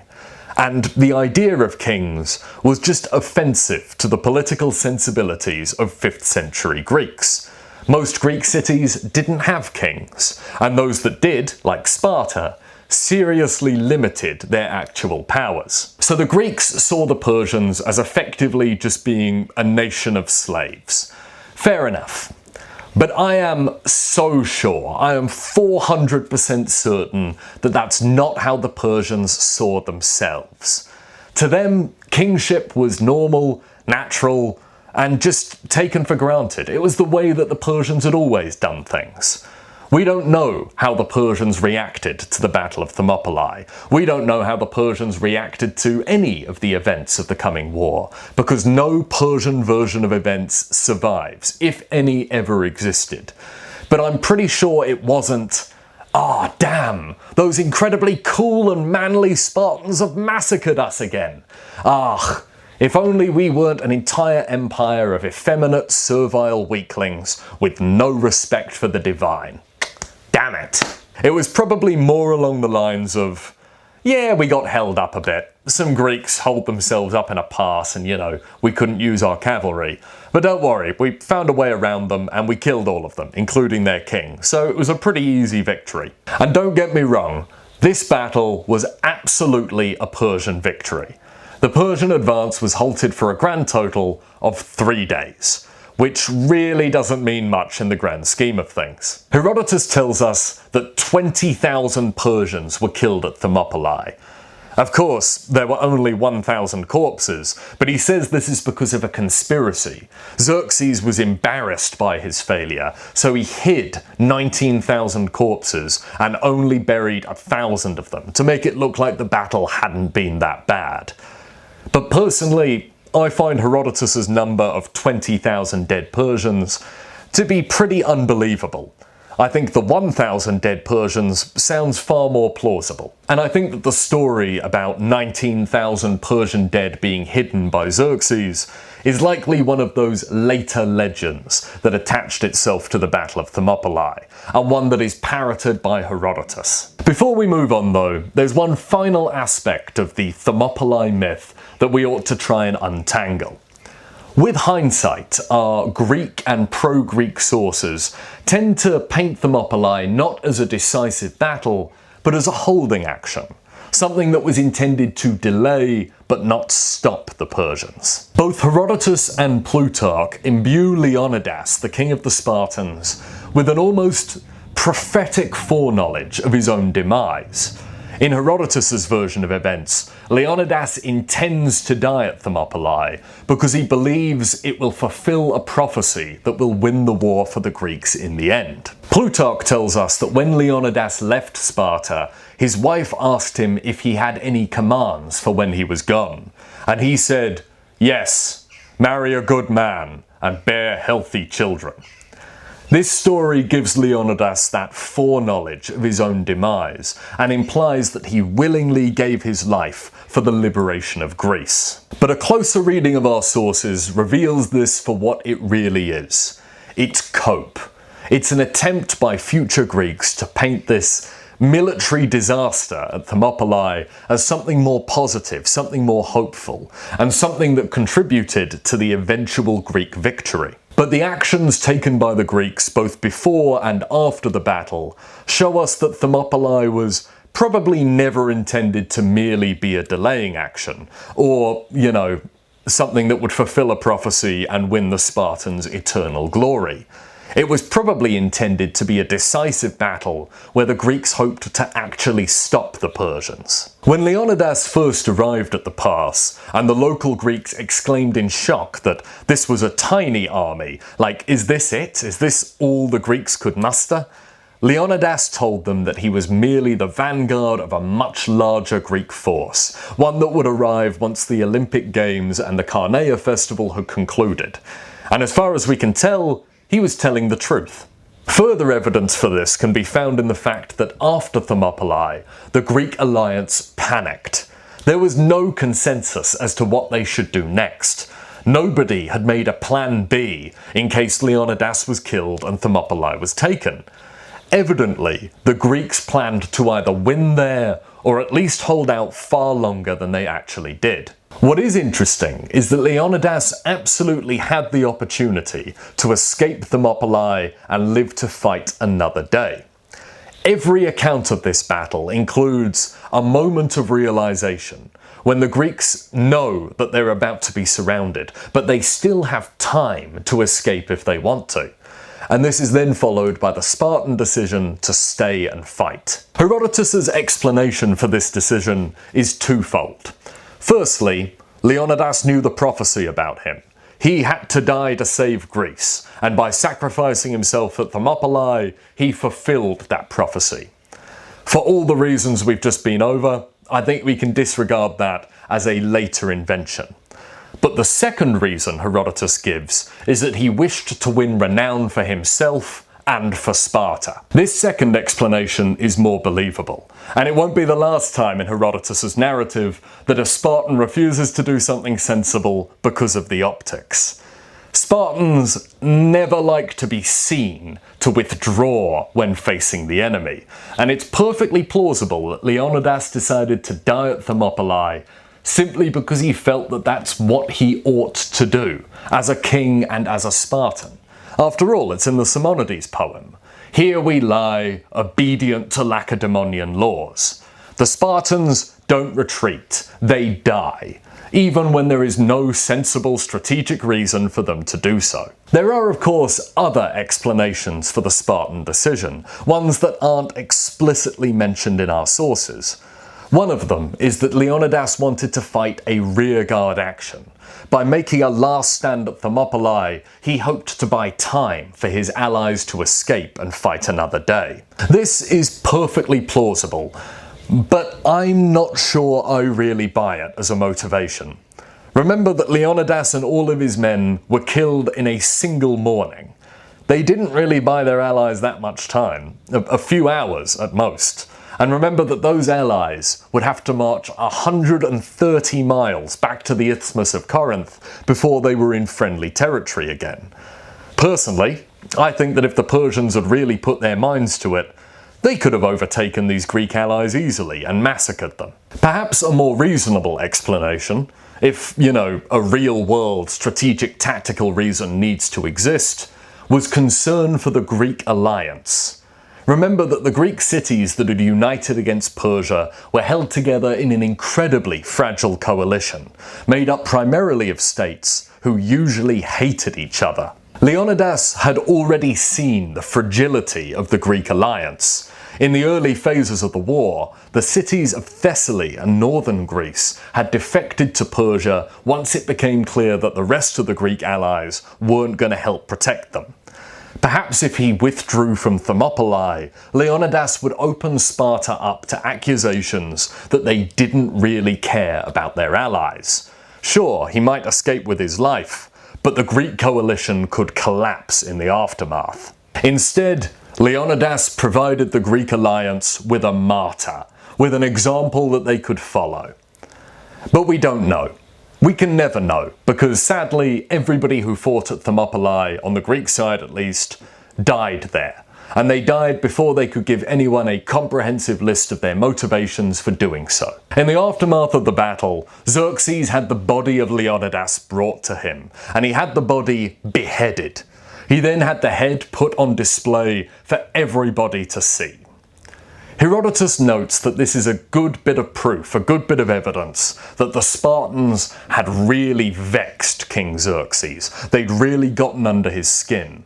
Because otherwise, he says, the Persians are notable as a people for having a good deal of respect for corpses, especially the corpses of men who had died bravely in battle. In the Straits of Artemisium, the Greek fleet had no idea that the land force that they were there to protect no longer existed. They were too busy reacting to an aggressive Persian attack. So far, the Persian navy has behaved incredibly cautiously. The Greeks have always been the ones to initiate battle. That's why they could always choose a time of day that suited them best. But on the third day, it was the Persians that took the initiative. Herodotus notes that they were motivated to do this because they were very conscious of their lack of success so far, and they were worried that Xerxes might accuse them of cowardice. So at midday on the third day of battle, the Persian fleet sailed into the Straits of Artemisium in a crescent formation. The Greeks, who had probably been taken a little bit by surprise, responded with aggression of their own. They sailed out to meet the Persians. Herodotus tells us that the Greeks fought ferociously and threw the Persian line into chaos. Now normally if this happened, the Persians would withdraw and reform their line for battle once again. But, as Herodotus has already noted, the captains in the Persian fleet are incredibly conscious of their lack of success so far, so they continued to attack. The battle was long and hard, and only ended after both sides were too exhausted to carry on. The Greek fleet, battered and broken, limped its way back to port, with more than half of its ships being too badly damaged to fight another battle. And then a small boat arrived from the mainland, carrying with it a messenger, bringing news of the death of Leonidas and the defeat of the Greek land army at Thermopylae. With the Greek forces on land gone, the fleet no longer had a reason to be in the Artemisium Straits, so the decision was quickly made to withdraw further south and unite with the rest of the Greek alliance. As the Greek fleet sailed home, Themistocles sent the fastest of the Athenian ships out on ahead of the rest of the fleet to find all of the sources of fresh water. He knew that the Persian fleet was going to be following them, and he knew that that Persian fleet was going to have to stop to resupply at these freshwater springs. So he left messages for the Persian sailors. In these messages, Themistocles urged the Greeks and the Carians, fighting with the Persian fleet, to desert, to leave the great king's cause. He appealed to their shared heritage. We're all Greeks after all, and we're all fighting for our freedom. And then he left a little addendum to his note. He said, if you can't defect because maybe the Persians have hostages or something, at the very least in the coming battles, fight half-heartedly, fight below your best. Themistocles reveals here his real strength. He is a master of human psychology, and he really knows how to manipulate people. He probably knew that even if the Greek and Carian contingents of the Persian fleet actually read his messages, they were unlikely to, risk their skins and actually defect. After all, why would they? It seemed to everybody that Persia was winning the war. But he also knew that the Persian commanders would hear about these messages, and maybe that would make them paranoid that their own men couldn't be trusted, and this paranoia might negate the usefulness of these men in coming battles.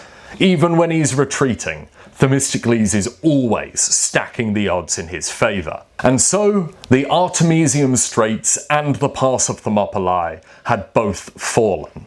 The Persians now had an unobstructed path down into the south of Greece. But that still left the question of how best to proceed. And so Xerxes called on Demaratus, that exiled Spartan king, and asked him what the best way to proceed was. And Demaratus is an interesting figure here, because on the one hand, it seems like he and Queen Artemisia are the best friends that Xerxes has. They give him sage, wise counsel throughout the course of the war, and they always seem to have his best interests genuinely at heart. But on the other hand, It was Demaratus who had sent messages warning the Spartans about the incoming Persian invasion, giving them time to prepare. So whose side is Demaratus actually on? Is he really a fully Medized Greek?